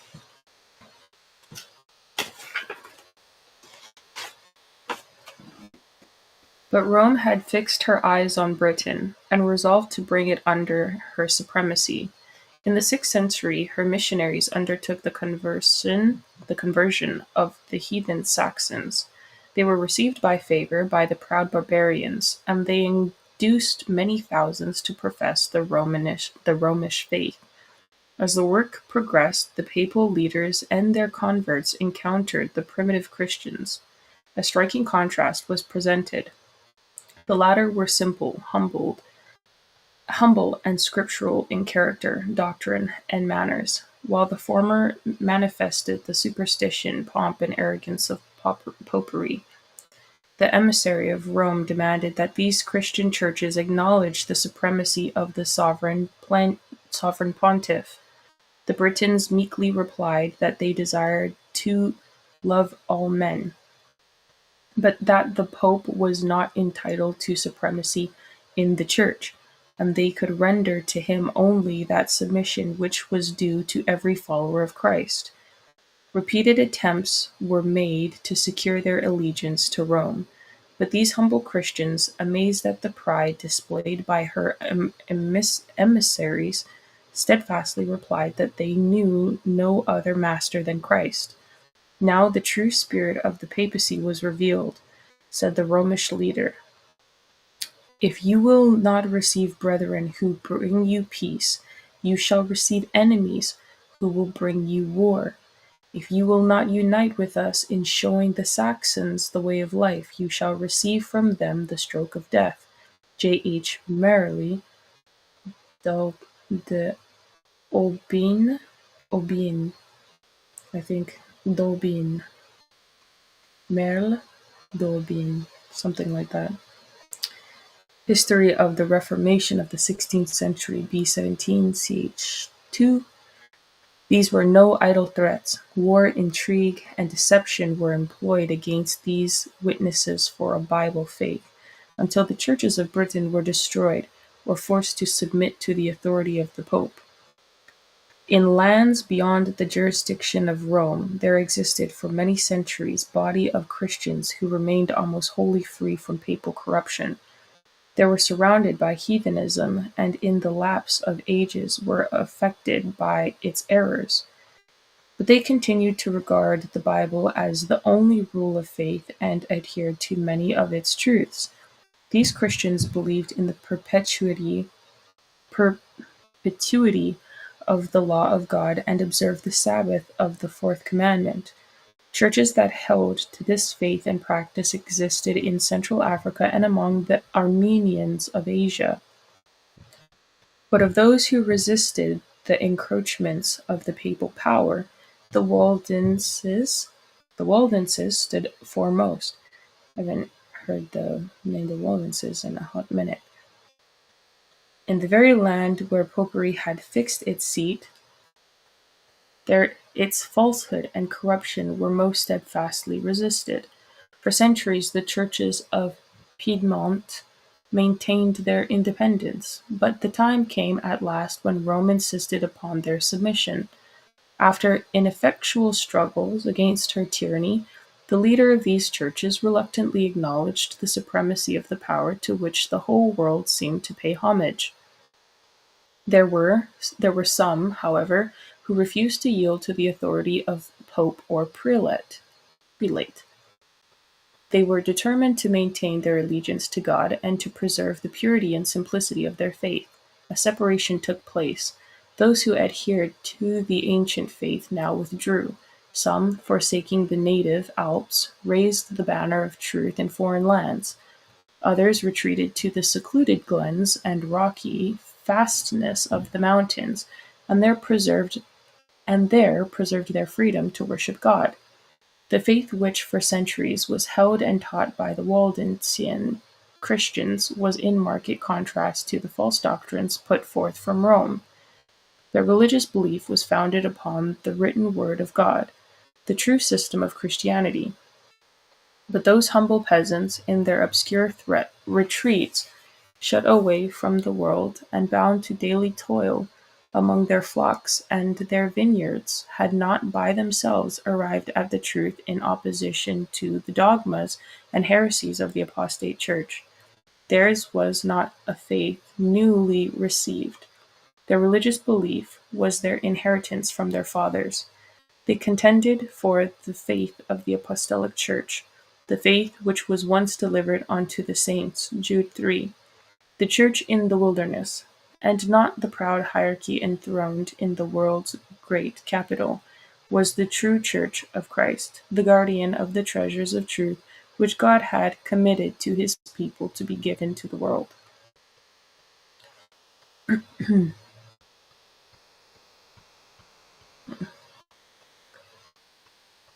Among the leading cause that had led to the separation of the true wait.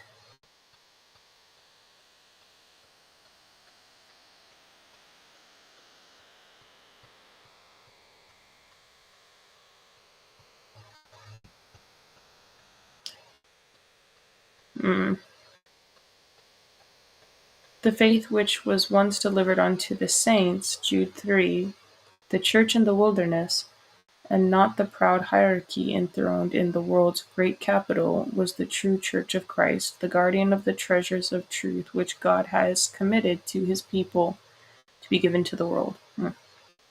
Among the leaders' causes that had led to the separation of the true church from Rome was the hatred of the latter toward the Bible's Sabbath. As foretold by prophecy, the papal power cast down the truth to the ground.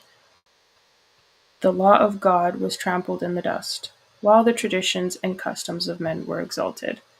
The churches that were under the rule of the papacy were early compelled to honor the Sunday as a holy day. Amid the prevailing error and superstition, many, even the true people of God, became so bewildered that while they observed the Sabbath, they refrained from labor also on the Sunday. But this did not satisfy the papal leaders. They demanded not only that Sunday be hallowed, but that the Sabbath be profaned, and they denounced in the strongest language those who dared to show it honor. It was only by fleeing from the power of Rome that any could obey God's law in peace. The Waldenses were among the first of the peoples of Europe to obtain a translation of the Holy Scriptures. Hundreds of years before the Reformation, they possessed the Bible in manuscript in their native tongue. They had the truth unadulterated, and this rendered them the special objects of hatred and persecution. They declared the Church of Rome to be the apostate Babylon of the Apocalypse, and at the peril of their lives they stood up to resist her corruptions. While under the pressure of long continued persecution, some compromised their faith, little by little yielding its distinctive principles. Others held fast oops, others held fast the truth. Through ages of darkness and apostasy, there were Waldenses who denied the supremacy of Rome, who rejected image worship as idolatry, and who kept the true Sabbath. Under the fiercest tempests of opposition, they maintained their faith. Though gashed by the spear, and scorched by the Romish faggot, they stood unflinchingly by God's word and his honor, behind the lofty bulwark of the mountains. In all ages, the refuge of the persecuted and oppressed, the Waldenses found a hiding place. Here the light of truth was kept burning amid the darkness of the Middle Ages. Here for 1,000 years, witnesses for the truth maintained the ancient faith. God had provided for his people a sanctuary of awful grandeur befitting the mighty truths committed to their trust. To those faithful exiles, the mountains were an emblem of the immutable righteousness of Jehovah. They pointed their children to the heights towering above them in unchanging majesty, and spoke to them of him with whom there is no variableness nor shadow of turning, whose word is as enduring as the everlasting hills. God had set fast the mountains and girded them with strength. No arm but that of infinite power could move them out of their place. In like manner, he had established his law, the foundation of his government in heaven and upon earth. The arm of man might reach his fellow man and destroy their lives, but that arm could as readily uproot the mountains from their foundations and hurl them into the sea, as it could change one precept of the law of Jehovah, or blot out one of his promises to those who do his will. In their fidelity to his law, God's servants should be as firm as the unchanging hills. The mountains that girded their lowly valleys were a constant witness to God's creative power, and a never-failing assurance of his protecting care. Those pilgrims learned to love the silent symbols of Jehovah's presence. They indulged no ripening because of the hardships of their lot. They were never lonely amid the mountain solitudes. They thanked God that he had provided for them an asylum from the wrath and cruelty of men. They rejoiced in their freedom to worship before him, often when pursued by their enemies. The strength of the hills proved a sure defense. Remember when I was talking earlier about a surety of peace because you create the circumstances, and they said that they were glad for the asylum of the mountains because now it proved to be a sure defense. Like there's a surety that there is peace in what's in the environment that's being created. It's not just coming out of nowhere. It's not just I feel like this is good. It's like, no, there's proof in the pudding, kind of.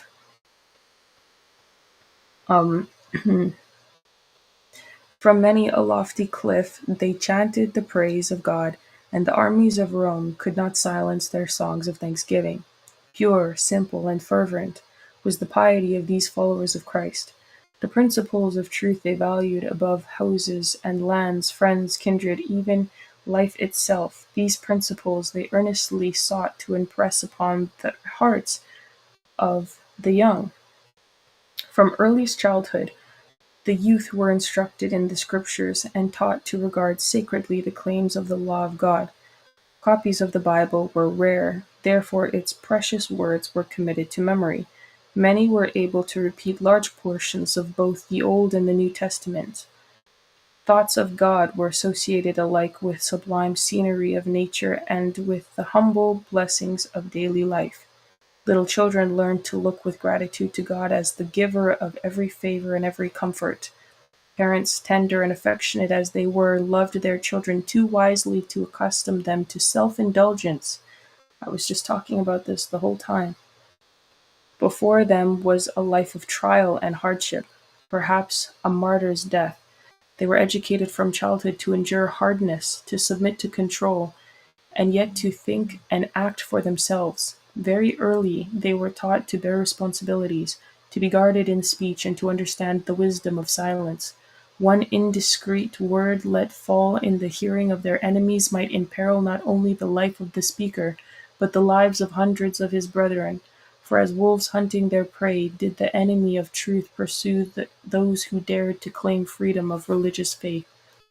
It's real what she's saying right now. The rest of the chapter is going to be good. I'll finish this page and I'll be done because the rest of the chapter is low-key longer. But the Waldenses had sacrificed their worldly prosperity for the truth's sake, and with persevering patience they toiled for their bread. Every spot of tillable land among the mountains was carefully improved.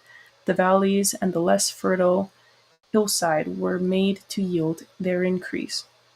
Economy and severe self-denial formed a part of the education which the children received as their only legacy. They were taught that God designs life to be a discipline, and that their wants could be supplied only by personal labor, by forethought, care, and faith. The process was laborious and wearisome, but it was wholesome, just what man needs in his fallen state. The school which God has provided for his training and development, while the youth were inured to toil and hardship, the culture of intellect was not neglected. They were taught that all their powers belonged to God, and that all were to be improved and developed for his service. The various churches in their purity and simplicity resembled the church of apostolic times, rejecting the supremacy of the pope and prelate. They held the Bible as the only supreme, infallible authority. Their pastors, unlike the lordly priests of Rome, followed the example of their master, who came not to be ministered unto, but to minister. They fed the flock of God, leaving them to the green pastures and living fountains of his holy word. Far from monuments of human pomp and pride, the people assembled, not in magnificent churches or grand cathedrals, but beneath the shadow of the mountains, in the alpine valleys, or, in time of danger, in some rocky stronghold, to listen to the words of truth from the servants of Christ. The pastors not only preached the gospel, but they visited the sick, catechized the children. What is that word? C'est quoi ça? What is catech? Now where is catechized?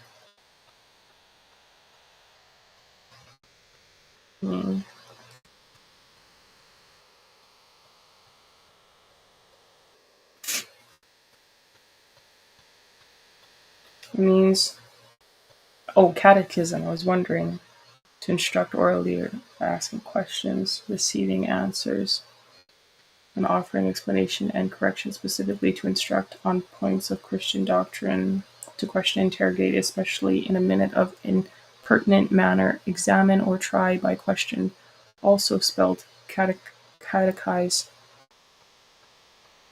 Okay, it's fair.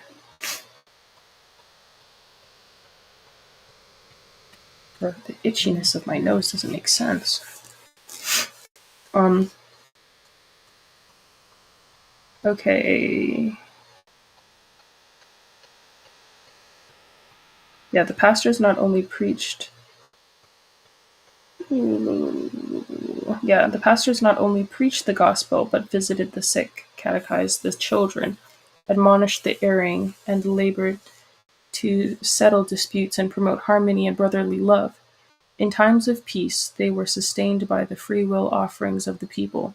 But, like Paul, the tent maker, each learned some trade or profession by which, if necessary, to provide for his own support. From their pastor, the youth received instruction, while attention was given to branches of general learning. The Bible was made the chief study. The Gospels of Matthew and John were committed to memory, with many of the contained with many of the epistles. They were employed also in copying the scriptures. Some manuscripts contained the whole Bible, others only brief selections, to which some simple explanations of the text were added by those who were able to expound the scriptures. Thus were brought forth the treasures of truth so long concealed by those who sought to exalt themselves above God. Be patient, untiring labor. Be patient, untiring labor, sometimes in the deep, dark caverns of the earth. By the light of torches, the sacred scriptures were written out verse by verse, chapter by chapter. Thus the work went on, the revealed will of God shining out like pure gold, how much brighter, clearer, and more powerful, because of the trials undergone for its sake only those could realize who were engaged in the work. Angels from heaven surrounded these faithful workers. Um, wait.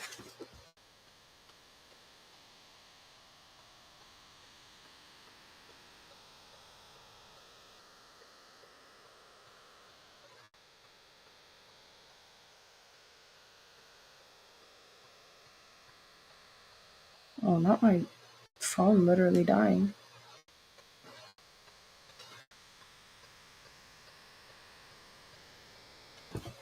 Okay, I have a few minutes yet. So, Satan had urged on the papal priests and prelates.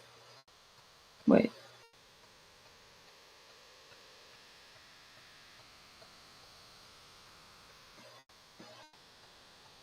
Okay, Satan had urged upon the papal priests and prelates to bury the word of truth beneath the rubbish of error, heresy, and superstition.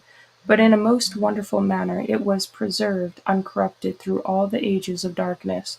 It bore not the stamp of man, but the impress of God. Men have been unwearied in their efforts to obscure the plain, simple meaning of the Scriptures, and to make them contradict their own testimony. But like the ark upon the billowy deep, the word of God outrides the storm that threaten it with destruction. As the mine has rich veins of gold and silver hidden beneath the surface, so that all must dig who would discover its precious stores, so the Holy Scriptures have treasures of truth that are revealed only to the earnest, humble, prayerful seeker. God designed the Bible to be a lesson book to all mankind in childhood, youth, and manhood, and to be studied throughout all time. He gave his word to men as a revelation of himself. Every new truth discerned is a fresh disclosure of the character of its author. The study of the Scriptures is the means divinely ordained to men to bring men into closer connection with their Creator and to give them a clearer knowledge of His will. It is the medium of communication between God and man. While the Waldenses regarded the fear of the Lord at the beginning of wisdom, they were not blind to the importance of a contract with of a contact with the world, a knowledge of men and an active knowledge of men and of active life, in expanding the mind and quickening the perceptions. From their schools in the mountains, some of the youth were sent to institutions of learning in the cities of France or Italy, where was a more extended field for study, thought, and thought and observation than in their native Alps. The youth thus sent forth were exposed to temptation. They witnessed vice. They encountered Satan's wily agents, who urged upon them the most subtle heresies and most dangerous deceptions. But their education from childhood had been of a character to prepare them for all this. In the schools whither they went, they were not to make confidence of any.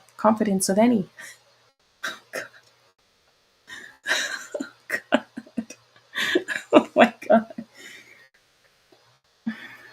Real. Their garments were so prepared as to conceal their greatest treasure, the precious manuscripts of the Scriptures. These, the fruits of the months and years of toil they carried with them, and whenever they could do so without exciting suspicion, they cautiously placed some portion in the way of those whose hearts seemed open to receive the truth. Real. From their mother's knee, the Waldensian youth had been trained with this purpose in view. They understood their work and faithfully performed it. Converts to the true faith were won in these institutions of learning, and frequently its principles were found to be permeating the entire school, yet the papal leaders could not, by the closest inquiry, trace the so-called corrupting heresy to its source. The Spirit of Christ is a missionary spirit. The very first impulse of the renewed heart is to bring others also to the Savior. Such was the spirit of the Vaudois.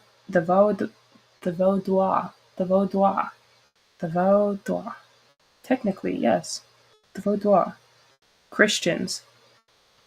Such was the spirit of the Vaudois Christians. They felt that God required more of them than merely to preserve the truth in its purity in their own churches, that a solemn responsibility rested upon them to let their light shine forth to those who were in darkness. By the mighty power of God's word, they sought to break the bondage which Rome had imposed. The Vaudois ministers were trained as missionaries, every one who expected to enter the ministry being required first to gain experience as an evangelist. Each was to serve 3 years in some mission field before taking charge of a church at home, this service requiring at the outset self-denial and sacrifice was a fitting introduction to the pastor's life in those times that tried men's souls. The youth who received ordination to the sacred office saw before them not the prospect of earthly wealth and glory, but a life of toil and danger, and possibly a martyr's fate. The missionaries went out 2 and 2, as Jesus sent forth his disciples. With each young man was usually associated a man of age and experience, the youth being under the guise of his companion, who was held responsible for his training, and whose instruction he was required to heed. These collaborators were not always together, but often met for prayer and counsel, thus strengthening each other in the faith.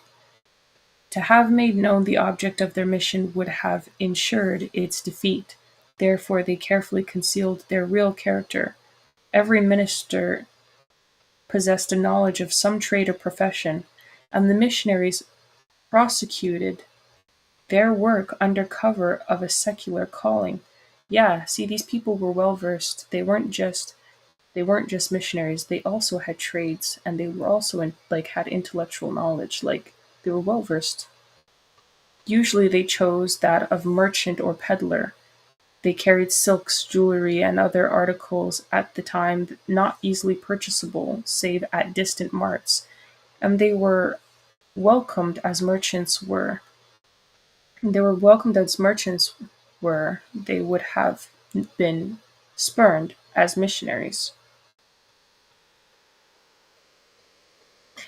They were welcomed as missions where they would have been spurned as missionaries. Wiley B. 1ch7. All the while their hearts were uplifted to God for wisdom to present a treasure more precious than gold or gems. They secretly carried about with them copies of the Bible, in whole or in part, and whenever an opportunity was presented, They called the attention of their customers to these manuscripts. Often an interest to read God's word was thus awakened, and some portion was gladly left with those who desired to receive it. The work of these missionaries began in the plains and valleys at the foot of their own mountains, but it extended far beyond these limits. With naked feet and in garments coarse and travel stained as were those of their master, they passed through great cities and penetrated to distant lands. Everywhere they scattered the precious seed. Churches sprang up in their path, and the blood of martyrs witnessed for truth. The day of God will reveal a rich harvest of souls garnered by the labors of these faithful men, veiled and silent. The word of God was making its way through Christendom and meeting a glad reception in the homes and hearts of men. To the Waldenses, the scriptures were not merely a record of God's dealings with men in the past, and a revelation of the responsibilities and duties of the present, but an unfolding of the perils and glories of the future. I was just saying this at the beginning of the podcast. They believed that the end of all things was not far distant, and as they studied the Bible with prayer and tears, they were the more deeply impressed with its precious utterances and with their duty to make known to others its saving truths. I was saying this. They saw the plan of salvation clearly revealed in the sacred pages, and they found comfort, hope, and peace in believing in Jesus. As the light illuminated their understanding and made glad their hearts, they longed to shed its beams upon those who were in the darkness of papal error. Wow. And that's not the end of the chapter even. Oh, my leg. Oh. Ouch. Oh. Ouch.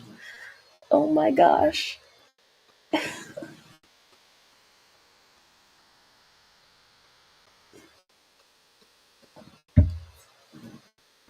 Sweet mother of pearl. That really hurts.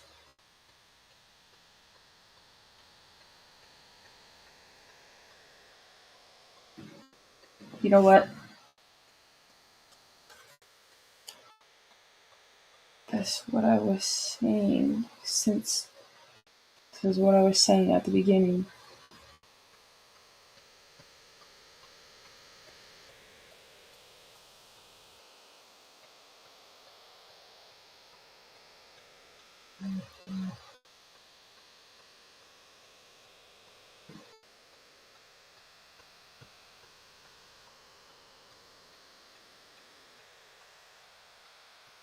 Honestly,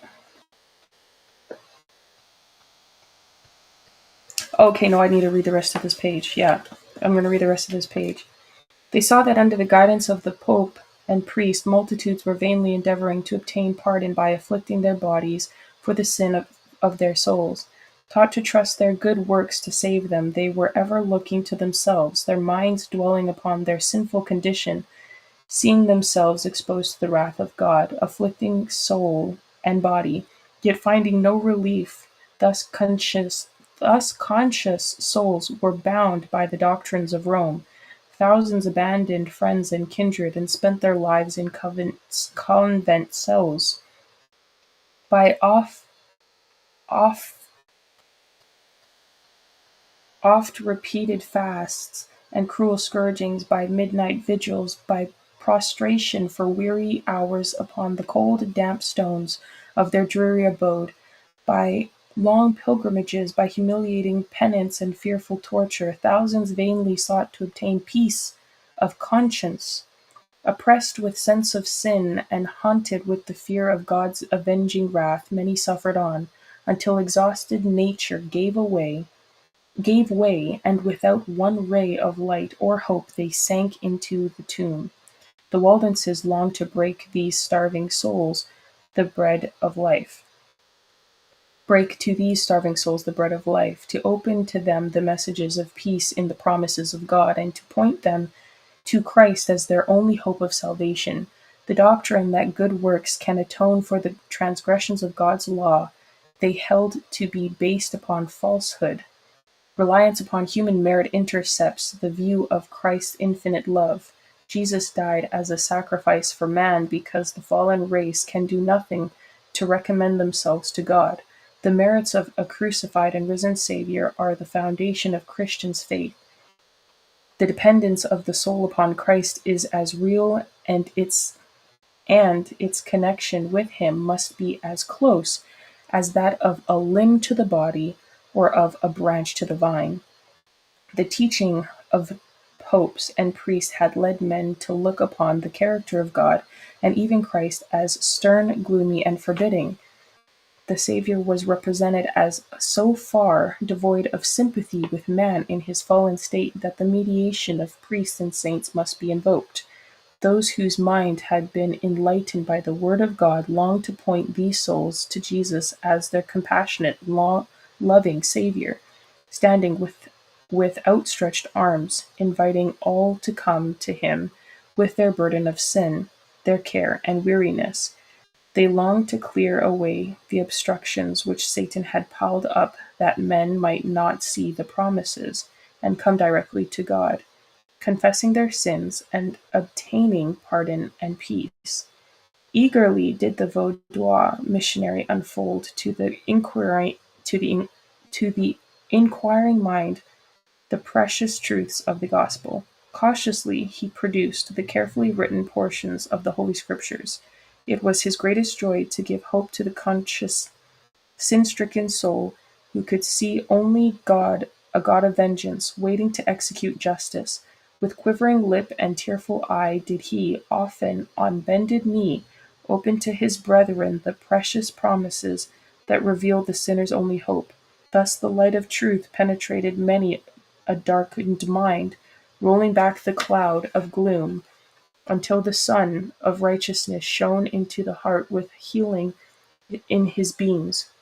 It was often the seas that some it was often the case that some portion of scripture was and again, read again and again, the hearer desiring it to be repeated, as if he would assure himself it that he had heard aright. Especially was the repetition of these words eagerly desired. The blood of Jesus Christ, his Son, cleanseth us from all sin. 1 John 1 verse 7. As Moses lifted up the serpent in the wilderness, even so must the Son of Man be lifted up, that whosoever believeth in him should not perish, but have eternal life. John 3:14 and 15. I will finish the last bit of these pages another time. My dad has popped into the stream. I think that should do it. I don't know why you're not up on the screen. I can't hear you, man. I can see myself. Oh, yeah, I can see you. I can hear you too. So, what I was talking about before you popped in here, I was talking about women. I was talking about women, social media, and boundaries, and how all of that is created for prostitution pretty much, and that pretty much women are like the social media is organized in a way that women will appreciate. Why is it like this? Why do I have to adjust myself just to be in the lens? It's organized right now in a way that women pretty much like social media as a whole, there's no benefit to it. It's all prostitution, whether mental or emotional. They have boatloads of options. They think they have boatloads of options, and if they have like a genuinely good person that they might be invested in, they have all these options that make them feel like they're real options, so that one person might piss them off and they'll go to like their other options to feel good. I made a post the other day of wanting to be like pregnant, and then I had like all these bad responses, obviously, which I didn't think about foolishly. And then I was like, okay, well, I probably shouldn't have done that. And then I got all these responses, and I was like, what the hell? And I'm just like, the way. Do you see where I'm trying to go with this? Do you see where I'm trying to go with this? I've been talking on here for like almost 3 hours, so that's why I'm trying to be like more. So what ends up happening is the girls that don't get attention, when they get attention, it goes into mega drive over social media. And because the way that we have things structured, it gives it an artificial sort of situation. And most people are coming into social media looking like they don't ever look like normally. It's all lies, bro. Because it's like artificial. It's like you roll out of bed and you're just all done up. First of all, it's deception. It Yeah, paints a picture of something that really people are not like. And then they get all this attention from guys and so forth that makes them feel good and all this kind of stuff and whatnot. And so it creates an addictive cycle, and then it gives women way more attention than they would normally get. When a woman would never have millions of men coming up and giving her that attention ever. It doesn't happen. So it puts yeah. people on a pedestal that they shouldn't be on, right? And men too, but it's easier for women to go off the rails on that because of the way that they're wired to feel good. That's what I was saying. And because the only way that you can really have the surety that a woman's going to act in good faith when she has all of these options is if you go through the proper courtship process with her father. But if she doesn't have a father, it's now and as my page starts to grow more, like I think I will only have like 12 plus 12,000 plus a couple hundred or whatever on like just X and a couple other thousand on the other platforms. It's like as I'm seeing my page grow, I'm seeing how these women, how, because you see what I'm saying, as the page, as I'm seeing the page grow and the increased interactions, it's like men who, now I know why men who interact with women who have bigger pages, they're like, they don't trust them because they know, like I'm starting to see like, do you see what I'm saying? Do you see what I'm saying? Yes, because women that feel they have all these options, they'll just keep going and going and going, and they'll just never find the perfect person. It diminishes their chances substantially, and people don't look at this. They Women, like, it was like that one woman we were looking at who she was working in OnlyFans. She wanted to have a person to do all these things to fill the man's role and some of the women's role, and then still accept her to do what she wanted. And basically, that's not realistic. It isn't. And if you think that you're going to shoulder all of that responsibility onto someone else, it's not going to work, especially if you're looking for somebody to pay them to do that as an assistant at one point, but are looking for somebody in your life to fill that role. That's an extremely demanding thing, and you have to look at the cost. If you want to do this, you're going to have to give up something because if you try to do all of it, you're going to break your back. And I watch a lot of these women doing this, and they're breaking their backs. Men, a lot of them will be like, no, sorry, not going to do that, right? When you see men breaking their backs to that extent, that's because they're trying to save their families. Then they'll go for broke. But for things, they'll be like, well, we don't need that, so we're not going to do that.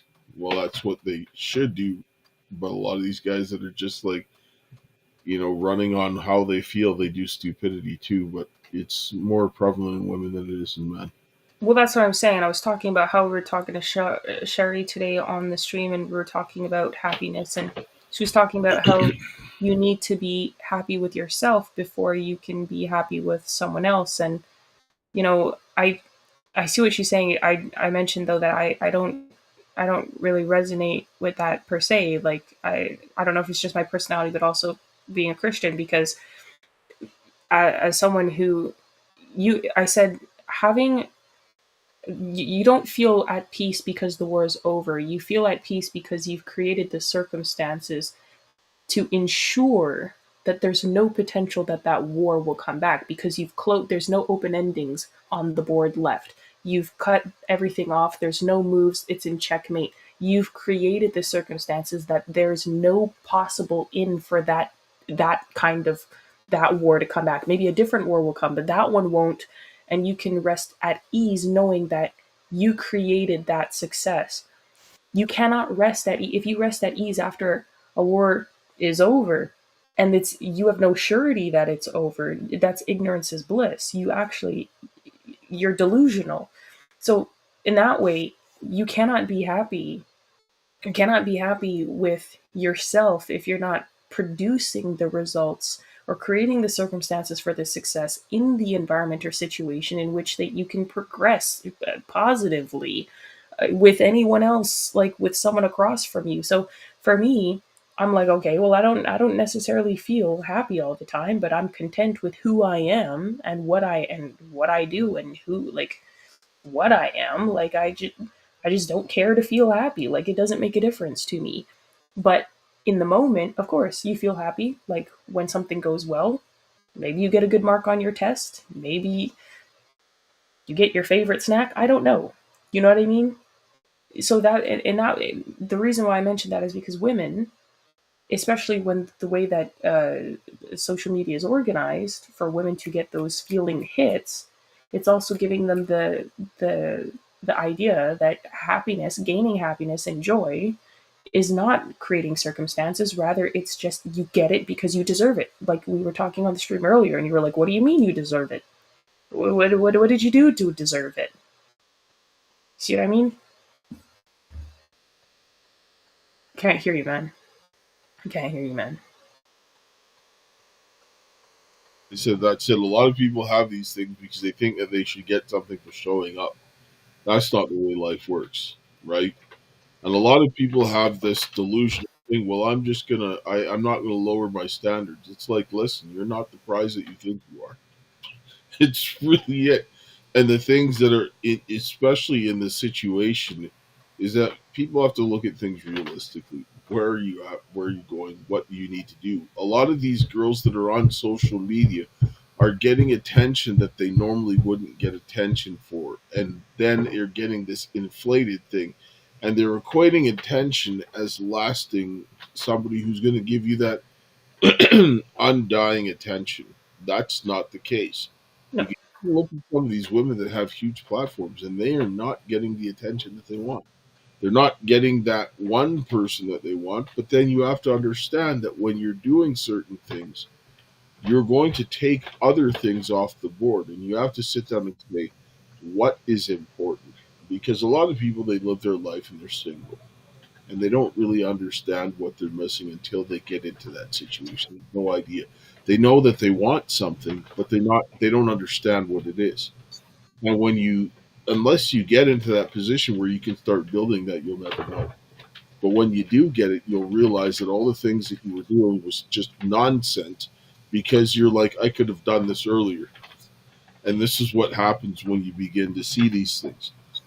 but what we see is a lot of women online that are traumatized, and this is where I said, because I mentioned, being a survivor of trafficking, also the people who are leaving prostitution. I mean, like a lot of the behavior is the same. I'm not gonna lie, but trauma is trauma. But when you look at these women online that are traumatized, sorry, excuse me, and the thing is set up this way, women actually do need. I said the only way that I would justify the fact that happiness is needed in some fashion for women is because in a when they're traumatized and they're not really feeling much, you need the good people around you, like relationships interpersonally, like a good husband, a good family, a good friends, good coworkers, whatever, good church people that you can interact with that makes you come down to the reality of, well, you're not in the fight or flight or whatever anymore. You're just in a regular everyday life situation where you're having regular relationships with normal people. And then you have the ability, her brain has the ability to come down and be like, you know what? Actually, I don't like this. I don't like that. And I don't like that. This doesn't serve me. This definitely is killing me. and a whole new world of things open up in her mind. And like social media is, uh, and there's a lot of really traumatized people on social media. I mean, it seems like everybody on there is traumatized. I don't know, and that's just people in general. But it's like social media is creating that environment where instead of them getting to actually connect with those individuals in real life and properly in a more vulnerable.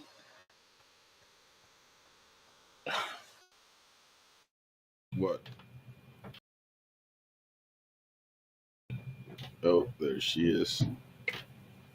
Getting to connect with people in real life in a more vulnerable sense, they are doing it online, and then they're not getting what they actually need to have that joy or the happiness that helps them come down to the realization in their mind, like settle down from the fight or flight to realize, oh well, actually I don't like this social media stuff, it's not serving me. I don't like this attention, it's not serving me. Because like the other day when I posted that picture, I was just like, oh, like, I would look beautiful with like a baby in my belly. But when I got the response from it, I was like, that was stupid. That was really stupid. Like, now I have a bunch of stupid responses. And then I was angry and I was like, oh. So, but a lot of women will do like more like out the way things. And if they had more in real life relationships with people that were positive, they would come down a little bit and be like, "Oh, wait a minute, like I don't like any of this stuff." Like, and which is why we see a lot of women online when they get married or they get in a serious relationship, they delete everything. They're like, "I can't stand this. It's stressing me out. I'm pissed." They just delete it. Can't hear you, man. I can't hear you, man. Media is designed to give you dopamine hits, and it's designed to be addictive. And so when these women are getting these attention, they're going to be very addictive, and they're going to be like, "Oh well, fear of missing out, or maybe this one, the next guy will be better. FOMO. The grass will be greener on the other side of the fence," and it's like you're just destroying yourself. And more people are doing more damage to themselves on social media. I honestly don't even like social media. I can't stand it. I don't, I but can't. we need for what we're doing. We need to use it. Otherwise, I would be like, don't care. Sayonara. Yeah, I'd be Right? like, Like bye. Like, my I would be happy to just have my family go off living in the woods by a lake. I mean, come in and do this stuff. But obviously, people pissed in our cornflakes, and I was like, all right, yeah, we have to finish deal it. with it. I have to deal with it because people are not doing what needs to be done, or that some people are, but not everybody's doing everything else. Go ahead. But then these women with the boundaries of what you were talking about earlier, how the men, when the women, I didn't remember how you said about the boundaries. Like we were talking about that. Traumatized women will never learn to set proper boundaries by themselves. They'll get to a point, but they'll never get to where it needs to be. Because women, because of their emotional nature, they're going to start going into their tendencies are to go into places where they feel good. Women might get angry and upset about this, but every woman that I've seen that doesn't have a man, you can see the way that their boundaries are, right? And women, a lot of the times, will get men that will put men around them that will make them feel good and affirm everything that they do, which is wrong. I'm not going to tell somebody to break up with their destroy their marriage because some people have done there, but they need to have some growth, and the man needs to do some growth as well, and so forth. Because you just need to fix what needs to be fixed. Whatever they say, everybody's different, but everybody needs boundaries. The man is supposed to be the one to set the boundaries. The woman cannot do that. You do that, and it will create bad results all of the time. Some may not be Yeah, as bad as others, but everybody's going down in the wrong direction. The men are supposed to be the ones to lead and to set the boundaries because they are the ones who are to be the more rational, logical thinkers, especially under duress. Women do not perform the same way as men do under the yeah, that's what I mentioned, the most. chaos. Yeah, because when there's too much outside chaos, like physical chaos, like my brain shuts down. Like I just I'm just like, well, this is it. This is just a dumpster fire. Like, this is fine. We're fine, but it's not fine. Um, but you mentioned, um, yeah, because when the women, like, we saw that clip of the lady before who she was in the adult industry, and she said that her and her husband had the open marriage, but you know, she would let him sleep with women, but they weren't allowed to do certain deviant actions with women. I'm It's like, nonsense. it's I was like, you're too late. Like you were ready. But this was when women create the boundaries, it's like obviously she's in that industry, so her boundaries are going to be way more skewed, but for a lot of women, I mean, it's the same type of rationale and reasoning that they're doing when it comes to boundaries. She like I listened to one woman talk about what because she didn't have a good like she was abused as a child. Her father was not shouldn't be there. It wasn't good. But she said she's like I can't discount the daddy issues and how much it has, but I don't know how much of an impact. And it's like yes, you won't know because you're a woman. You don't know what the father brings. Most women don't understand what the man brings. It's like when I was talking to Sherry. They said the father is designed to pull out the best qualities in both the mother and the children so that they can function better. They're the ones that bind the house together. The mother does the nurturing and so forth internally, but the man uses that visual capability to look. This is why men are much better at reading actions because that's what they were designed to do, to look through it visually. Women do it more verbally. Sure, yeah, women that are good visually, but they're not. You get the best visual man and the best visual woman. It's not even a contest. Not even close, right? And it's reading the actions men are designed to do it, women are not. And this is where women, when they come in to try to do what men do, they perform extremely poorly. Women are extremely good at what they do. It's just not being men. And this is where we're at. And then the women get worn out, they get tired, they overstretch themselves, they're miserable. Yeah, They become aggressive, not assertive. yeah, they become aggressive. I get like, yeah, I'm not a violent person, but sometimes I just look at my wall. I'm like, I just want to, because some like just the whole thing. It's just like it's too much. It's not what we even really meant to function that way. But um, you mentioned that men consider the way that women break those boundaries as a very disloyal kind of thing. Can you explain that? Because actually, now I'm starting to see as my page is growing with the interactions that I'm getting, why men would see that as a disloyal thing. Before, I was like, why would men even care if like she has a big page? Like, it doesn't mean anything. But now I'll get messages, oh, like I'll fly you out here, or oh, you want to E- go out for breakfast e- or e- lunch or whatever, and they don't have fathers, but I do, and I always defer to my father. So I don't, and a lot of those I don't really even answer, but sometimes it's like, okay, well, I just, I always defer to you, so that I don't really actually have to deal with it. But when you think of those other pages of women who are much larger than me, and I'm a fairly small account. I only have a couple thousand or what twelve ends up thousand. what ends up happening is that they begin people begin to idolize them, but then they also objectify them. And this is not no one should be in that position to be idolized by people. Right? No. This is why when people are like, "Oh, you did it," I'm like, "No, man, it was God. I just listened." Like because like I don't need to put myself on a pedestal.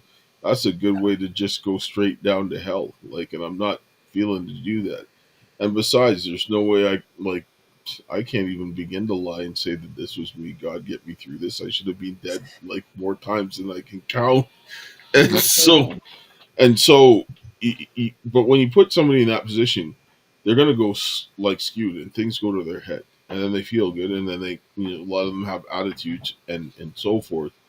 And you watch some of these people that you watch on the stream. It's like, oh, I'm internet famous. It's like so, right? As they're getting arrested, they're like, you think that's gonna get you out of the out of this? Like, you know what I mean? And they get these things will go to their heads, But a lot of these people, they actually bring absolutely no skills to the table. And Right.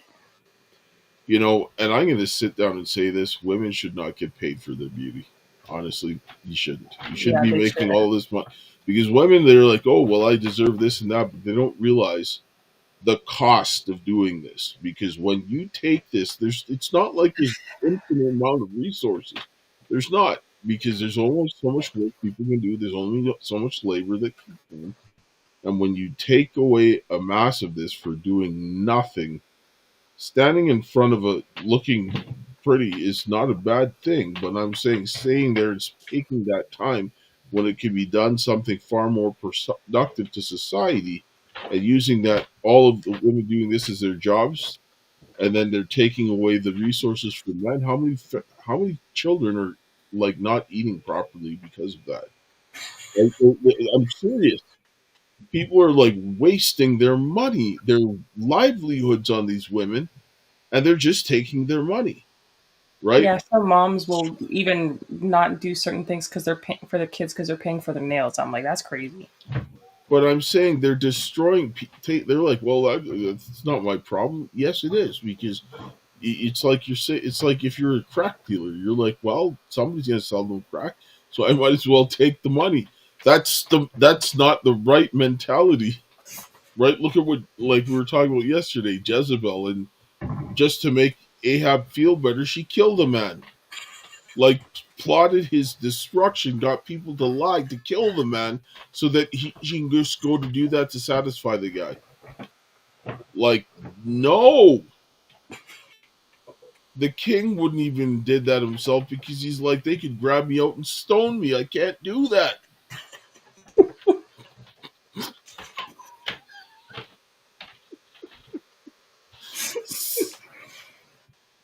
it, because if they put the brakes on this, like, for example, like the sex work, if that was unprofitable, women would be getting out of it in droves. They would. You think that women would just go and give that up and spend 8 hours a day, 12 hours a day, doing that stuff just because it makes them feel good? No, because you talk to those girls, a lot of them, they're like, it's work. It's tiring. Like, you've got Some of to them go. only they can only do it like even Lisa Ann said she could only do it like 5 times a month. She tried to do between 2 and 5, and she said 5 is her soft spot because any more than that, even that was a lot. And any more than that, it was just like it was crazy for her. Five Yeah, times a month.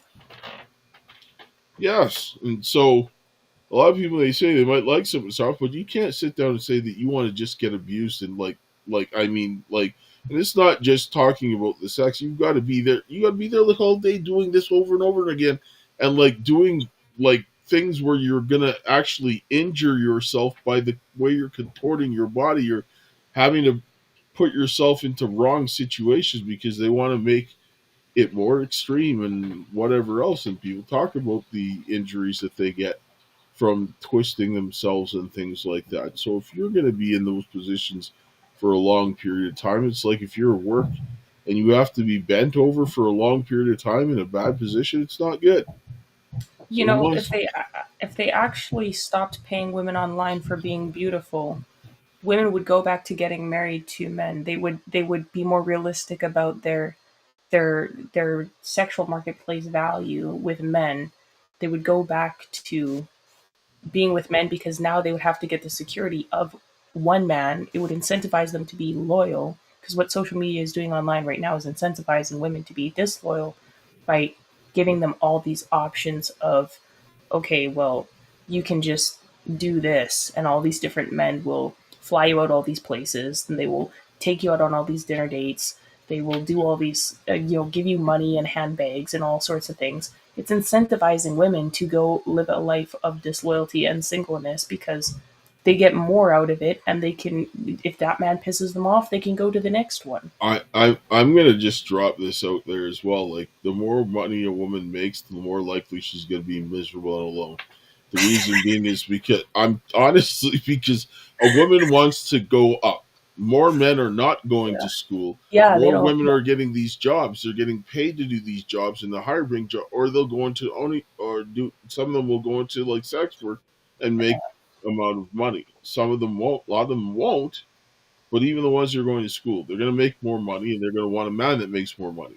Well, Yeah, not as many men are going to be making that kind of money because they're not going in to do these things because they're like, this is a waste of my time, right? I'm not going to go and spend 10 years into school to get to get $300,000 in debt. Sure, I might make Yeah. 200 grand a year, but how long is it going to take me to pay it off? And all these things. They're like, listen, I could go and do this for 10 years, not have the debt, and still have more peace of mind and not have to work And like the a same dog. money. Yes, and then women, yeah. So it's like, listen, what do you want? What's important? Because a lot of women prioritize money more than men. And if a man is chasing money, he will choose you over you. Sorry, he'll choose his money over you. You have to understand that. Because if his priority is chasing money, that man will choose his money over you every time.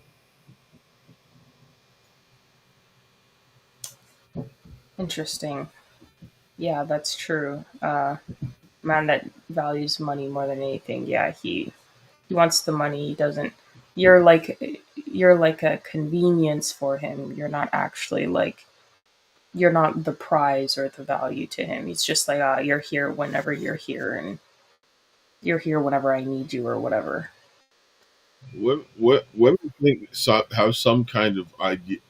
Okay, maybe there's those little loser punk men that want to have the women with money. But most men that have any kind of sense, they don't care what the woman makes. They don't care.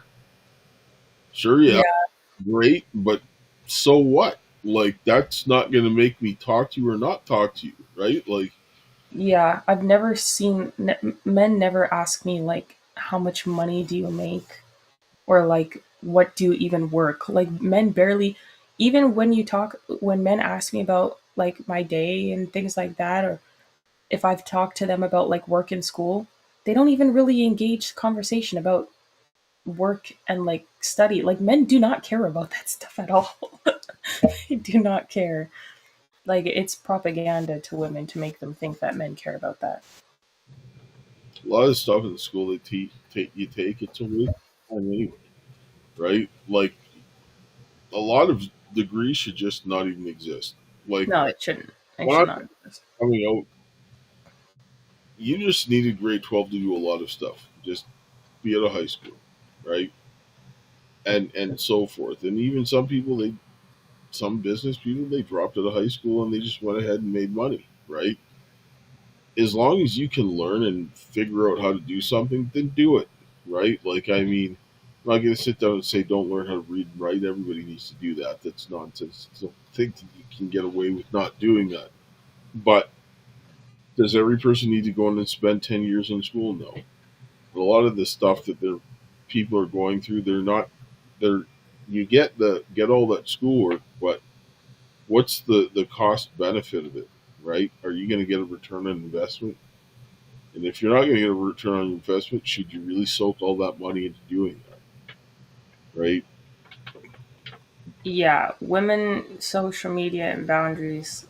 Moral of the story, man. Like, there's no return on investment for women on social media. It teaches you to break boundaries. It teaches you like prostitution, and everything is set up like I said earlier, like OnlyFans structure where it incentivizes women to do more whorish or inconvenient to herself and others behaviors or boundary lacking behaviors for her to get further ahead instead of committing that to a man, like one man, and giving him all of that like time and energy and commitment like to build something together. Women, honestly, most women, they don't have any reason to, if you're not making money like in a genuine way on social media, which is exceptionally hard, there's no reason for women to be on social media. I think I'm not saying oh like oppression. I'm just saying like realistically, if you look at what's going on in the ROI, there is none. Well, there's a lot of people that ended up getting like that when they leave out of their thing, they go broke because That's true. of that. Look at what happened to Nala. She made this money and now she's like Yeah. and so it's not quite the same. You get a certain lifestyle, and you want to go up with that and do these things, and then what happens, right? So then, what do you think is the solution? Because I spent a lot of time complaining on here about like the social media and the women and like how much I hate it. Like now that I don't want it anymore, kind of like I'm kind of over it. So, what do you think the solution is Well, for everything? I think a lot of it is to just uh, make a change in what you're doing. You have to change your behavior. You have to sit down and prioritize what's important. Because if you want a family, having like 10 million followers on social media is not conducive to having a family. It's not. It really isn't because it takes work. It's a lot And of work. and I the only have type 12K, and it's a lot of work at 12K. the type of people the type of people like things that you have, I get it. Some women I know that I'm sure if there are women right now that have large followings on social media, if they could find the man that they needed, they would just pack up and leave and be done with it. Gone like the wind, like the movie. Right? Like, Because sayonara. Like, where do I sign? Like, bro, Control Alt Delete.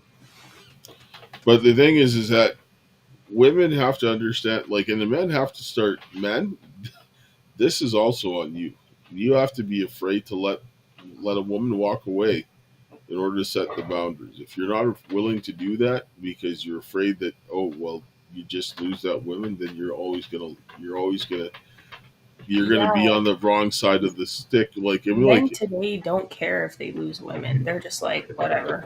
so Another one yes, comes. yeah, they do. A lot of guys do. Well, yes, Uh, they do. That I why do you don't know. think they keep tolerating their nonsense? Like I mean, women think that I'm joking. That if it comes up to, I'll be like, I'll wait next. I don't even care. That's what I Like was saying. The real men, like they don't care. They're like, I but don't, I don't need there's you. not that many because I'm not gonna put up with that kind of nonsense, especially when I had a team in for an ex-wife, literally, who tried to just rub us all out, and because of her rage, what resulted in so many people dead. You just, I'm not gonna make that mistake again. Sorry, and I'm not gonna let people create multiple circumstances to put me in this situation because I would be like targeted like crazy. And so I'm like, nope, sorry, not going to do that. Right? It's like, I don't care. You might sit down and say, well, oh, you're not this and that. So don't care.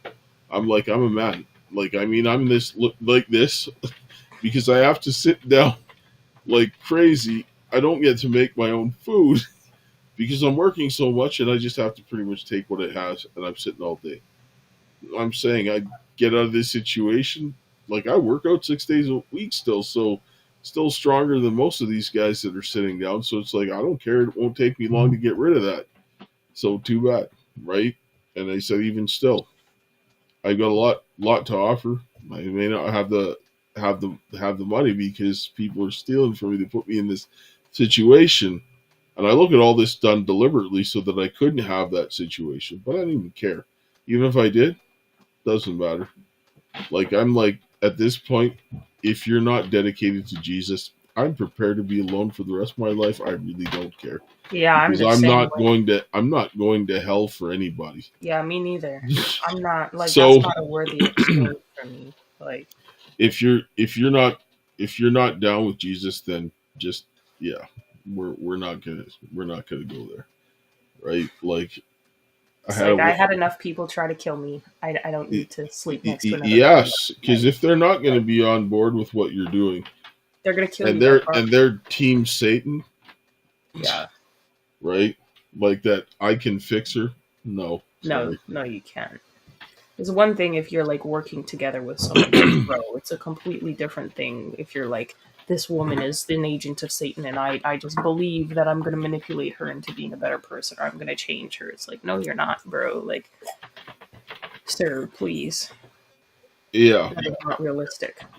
and just don't like. I mean, people have to be realistic with themselves and start with yourself, because it's not everybody else's fault, it's yours, and you have to make your changes for yourself. Nobody's obviously, you can't control what other people do to you, but you can control your own behavior. That's the only thing you Yeah. control. Well, what I was saying earlier is just the fact that people who are in very fight or flight situations, which a lot are, and like I said, it's not an excuse for behavior. They still have to understand what they did wrong, and they need to understand how to fix it. Because if they don't, they're going to keep repeating. But if you're in a fight or flight situation consistently, you're not going to see things as clearly as if you are in a settled down state. That's just common sense. Yes. But when you're around people, like community of people, friends, husband, wife, church family, whatever, that actually care about you, that are actually helping you have normal connections every single day, which is important for your health as a human being, because God made us to be connective. You're going to come down from a lot, and you're going to be okay. You're going to be making a lot more sound decisions. Whereas if you are walking around numb all the time because you're in fight or flight and you don't have the time in your mind to be thinking about normal things. You know what I mean? That's what I think Sherry kind of talked about earlier, like touched on something similar, not in those words. Those are my words, but you know what I mean? Like she was talking about how you kind of have to be in regular relations with people pretty much. You can't be in fight or flight all the time. No, you have to come back down. Well, I'll say to women, expect that a man that is going to be a good man, he's going to hurt your feelings telling you the truth when it's for your best interest. He's not going to lie to you. A man that's going to tell you everything you want to hear and make you feel good all the time, you need to run.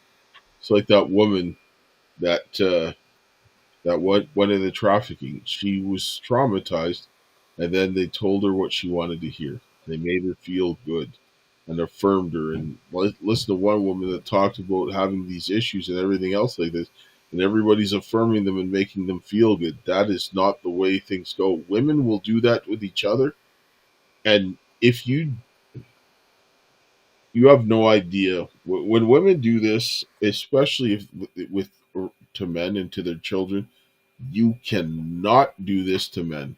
If you make a man feel good all the time and just push him down that direction, you will raise, like, you're going to cause destruction, because men are not wired to do things just based on the way they feel. Men get their self sense of well being by ensuring that their loved ones are protected and taken care of. That means sometimes as a man, you need to suffer to have peace and contentment. And if you can't deal with the suffering and you're just always wanting to feel good and avoiding pain, you will do the wickedest things. People who want to avoid pain, and not saying that somebody should just go and run into a meat grinder. I'm not saying that. But sometimes it's necessary to go through difficult things. And if you get hurt, so what? You deal with it, you process it, and you go through it. And when that happens, you will continue to grow. But some people are so fearful of being hurt, they create more problems from their fear than the pain itself. Yes, exactly. Yes, exactly. And uh, someone said, I love the YouTube name K-Logs. It's very creative. Yeah, sorry guys, I didn't even mention that. I don't think. I'm actually changed my YouTube name to K-Logs because I kind of like blogs or vlogs or things like that. Because I'm going to start documenting my healing process and some of the things that I'm doing to heal. I don't know. Maybe there'll be some feelings involved. I don't know. But I can take you guys on that journey with me. And honestly, I hear people tell me all the time that you know, they don't see people with my level of capability after what I've gone through, and people want to know how I do the things that I do. And I'm going to show you guys some of the things that I do, honestly. And if you want to check it out, check it out. You can also, if you want to see the writings that I do, you can go on the Chronicles of My Heart on Substack. Follow me there, but my YouTube channel will probably just be a documentation of that. And I'll probably do most of my social media interactions with people through the vlogs that I make and the writings that I do on Substack and stuff. Because I honestly, I'm gonna substantially, I think, cut back on my social media time. I'm just sick of it. Outside of the work I do as well with my dad on the Karis project, I think I'm just over it. I'm really over it.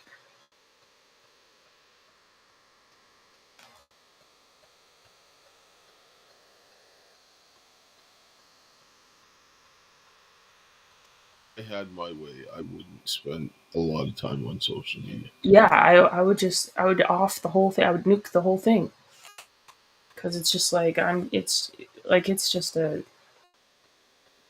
it's like there's nothing that I was saying how pretty much I grew up doing a bunch of traditional things like piano, painting, cooking, sewing, embroidery, baking, all sorts of things, reading, writing, whatever, painting, whatever, learning languages. There's a return investment in all those, gardening. What you do on social media, there's literally there's like no return on investment on anything that you do in social media. It's just like, okay, you become internet famous, so everyone's in your business all the time. Like, But you never have privacy. Okay. when you do these things, then you have to, in order to get continue to do what needs to be done, a lot of these people are then towing the line, and they're being told what to do. If they Yeah, don't get their they're just paychecks. But then controlled they'll put anyway. people that can't really don't have much skill there because they will do as they're told, Yep. right? And then when you're doing that, then what are you? You're a slave Yeah, because exactly.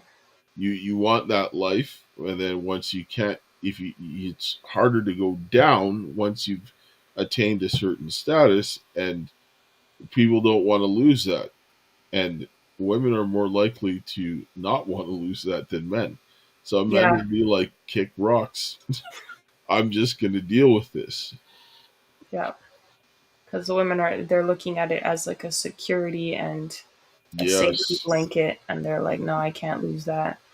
And that's why a lot of women, they won't leave social media until they get married, because they're like, I can't yes, leave my security blanket. but social media is actually decreasing their chances of Chances. having a happy marriage. And this is what people they're like, well, I want it. I'm like, yeah, that's great. Like, a lot of people want crack, but it doesn't mean that they should have it, right? Like, I mean, I wanted things that is when I was a kid, and if I had gotten those things, it would have ended up very badly, Exactly. right? And so this is where we have to start thinking things through. But I'm just going to say something here about the social media. Um, Geez, it'll come back up. About preventing um their ability to be married from social media, or using as security blanket. Well, no, but I mean, it's not the best thing in the world. It's designed for addiction. We know that, Yeah, it is. and so forth. But I mean, we have to organize and spend time doing things. But I mean, it's designed to enslave people. And then when you can't get out as easily as you got in, and then you know this is the thing with the social media right now, with especially the girls that are into the sex work. As the economy goes down and things are drying up, and now girls are trying to more and more girls are going into this. So in order to compete, they're going to naturally have to become more aggressive. It's like when you go in there and you see all those girls underneath the post just throwing themselves out there, then you have to begin and sit down and say, not how far is this going to go, right? Some girls will try to keep their stuff off as much as they can, and then there's some girls that will just throw it up anywhere because they want to get the engagement, because they're trying to get up into the upper echelons, I guess, of that to make more money. Because I think somebody was saying that almost 99% of them make like a less than $1,000 or less a month.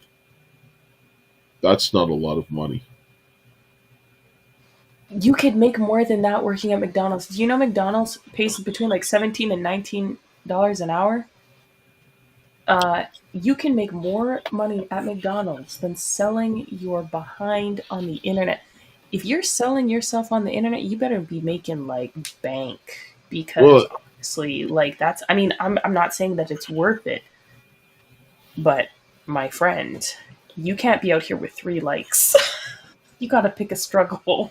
but I mean, like eventually there's gonna be competition, because those people that you're dealing with, they're also going to start having younger girls coming to them, and other girls that are willing to do all these other things, like the competition. Women are shameless when it comes to competing.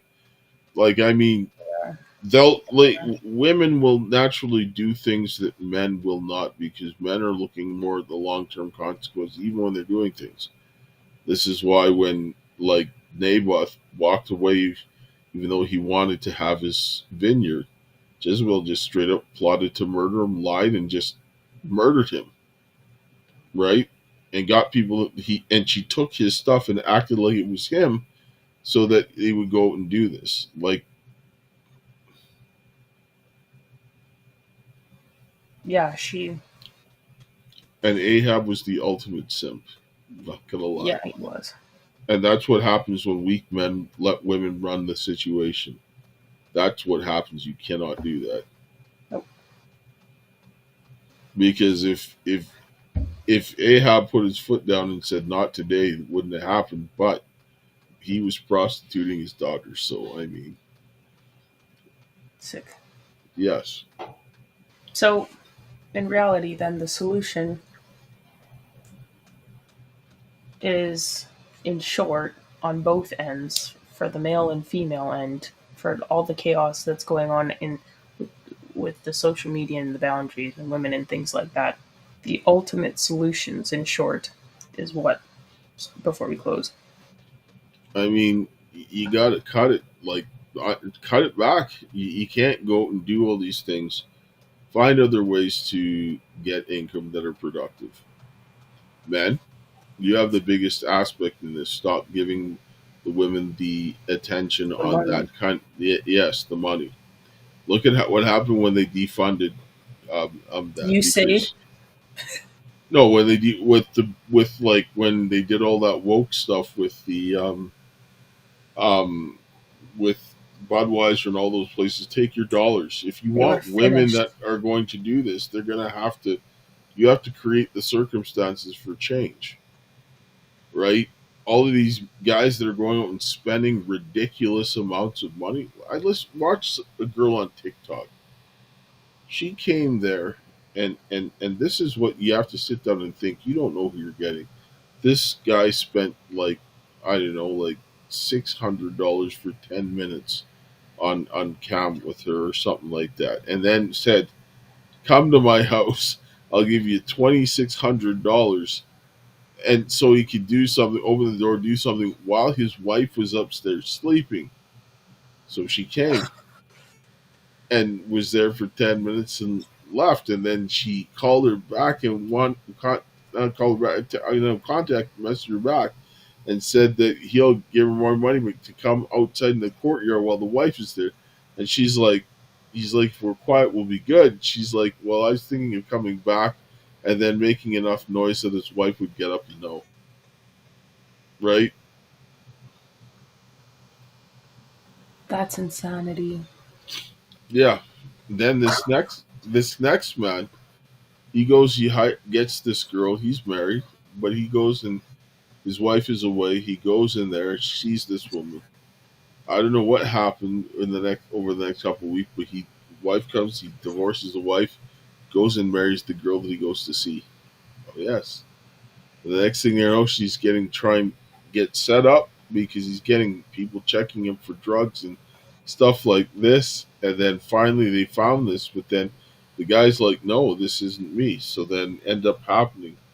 She was like, oh, well, to protect you, just sign the house over. She's pregnant, whatever. And then when they find out, they arrest somebody. Like, she's like, oh, somebody came in and tried to kill him. And then she's like, coming and all crying and everything. She went to the gym and they brought her in and then brought her husband in and said, no, you dropped the act because she went to go and hire a hitman. So, and the hitman went to the person he went to talk to get a hitman, went and talked to the police. And then what she thought was the hitman came in there and she was talking about how she was trying to kill her husband and everything else like that. And she got 20 years in jail. Right? And he's like, okay, you know what? Just give me the house and we'll just, forget about the charges, get out of my face. And she's like, no, it's my house and all that kind of stuff. I'm like, and she's like, well, I didn't try to kill you. Just gaslighting him was like, it's on the video. I saw it too, but it was like, you watch that, so you don't know what you're getting, right? And there was a That's girl, there was a yeah, girl. What? there's a girl in Canada that was just robbing guys left, right, and center, and like violently had somebody to come in. They'd come in and just set up on the guy in a vulnerable situation while he's trying to get his jollies, and then he gets robbed violently with other accomplices. Right, so you're taking a risk. R.I.P. Man. Honestly, it's crazy out in these streets. That's why I said earlier, you're gonna know if someone goes through the process, the proper traditional courtship process with their father, that you can trust that they're gonna act in good faith. Because even if another guy wanted to come along, he would have to go through the father anyways, and the father's not gonna do.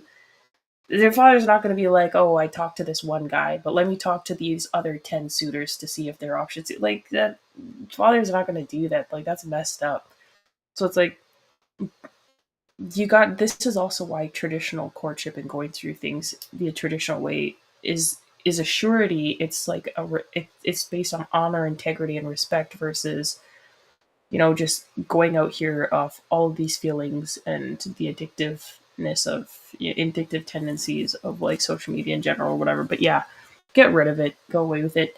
Anyways, you guys get the point. Let's close.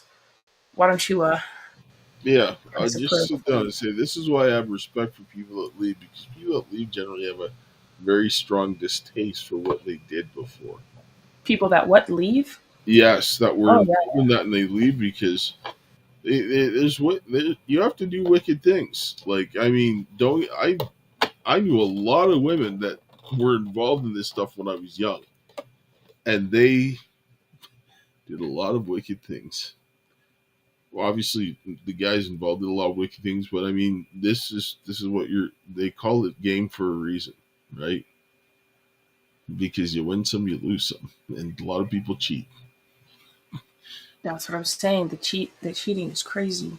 Cheating in Hmm. games and cheating in like actual like it's insanity. Yeah, I can't. I'm too afraid of E- consequences. Not even gonna lie. yeah. It's like the players may change, but the game does Game not. stays the same. Yeah. All right, we'll close here. Heavenly Father, Lord, we thank you for this day. We thank you for your love, grace, and mercy. We thank you for the hope that you have given us this day. Open our hearts and minds to your will and help people that they would come together to rebuild families, that the men would stand up and humble themselves before God, and that the women would follow the lead of the men, and that they would rebuild the families, the churches, the communities, and the nation, that they would have some respite from this wicked evilness that we're seeing in this world, is my prayer. In Jesus' name, amen. Amen. Thanks, guys, for the prayer as always. Thank you guys for joining me for this super long stream. It's been like 3 hours and 30 minutes, and it is late here where I am. Tired. I'm going to bed. But yeah, as I said earlier, I'm not going to be on social media as much. God willing, I will be free of that abominable, you know, thing. But I will record like my healing process and the different various things that I do to help me heal or that I have done over the years that have allowed me to be as capable and resilient as I am physically, mentally, spiritually, and emotionally. Just being able to continue with that strength and fortitude and courage. I want to share that with you guys so that you can also utilize the skills and things that I've implemented, so that you can help yourself be as wonderful as you're meant to be as well. Um, if you want to support me, go over to my YouTube channel, K Logs, K hyphen logs, because I guess I'm logging vlogs and blogs or whatever. Um, and also, if you want to support the writing that I do, I dropped one today, kind of, a short one, just briefly discussing what we talked about today, kind of as well. Um, at the Chronicles of My Heart on Substack. And yeah, you can follow me on other social medias, but I'm really, I'm really gonna start popping off of there. I'm just sliding back, fading into the back. Smile and wave, boy. Just smile and wave. You know what I'm saying? So, anyways, thanks, guys, for your time and considerations today. That has been Women, Social Media, and Boundaries. And if you have any ideas that you want me to talk about, because I will be continuing these podcasts as well, just like, the streams and stuff like that, because that's just basic. Shoot me a message or comment or whatever, and let me know what you want me to discuss next or something, and I'll consider it. I won't tell you that I'll actually do it, because I decide for myself, but I'll consider it. All right. Thank you, guys. I'll catch you in the next one. Bye.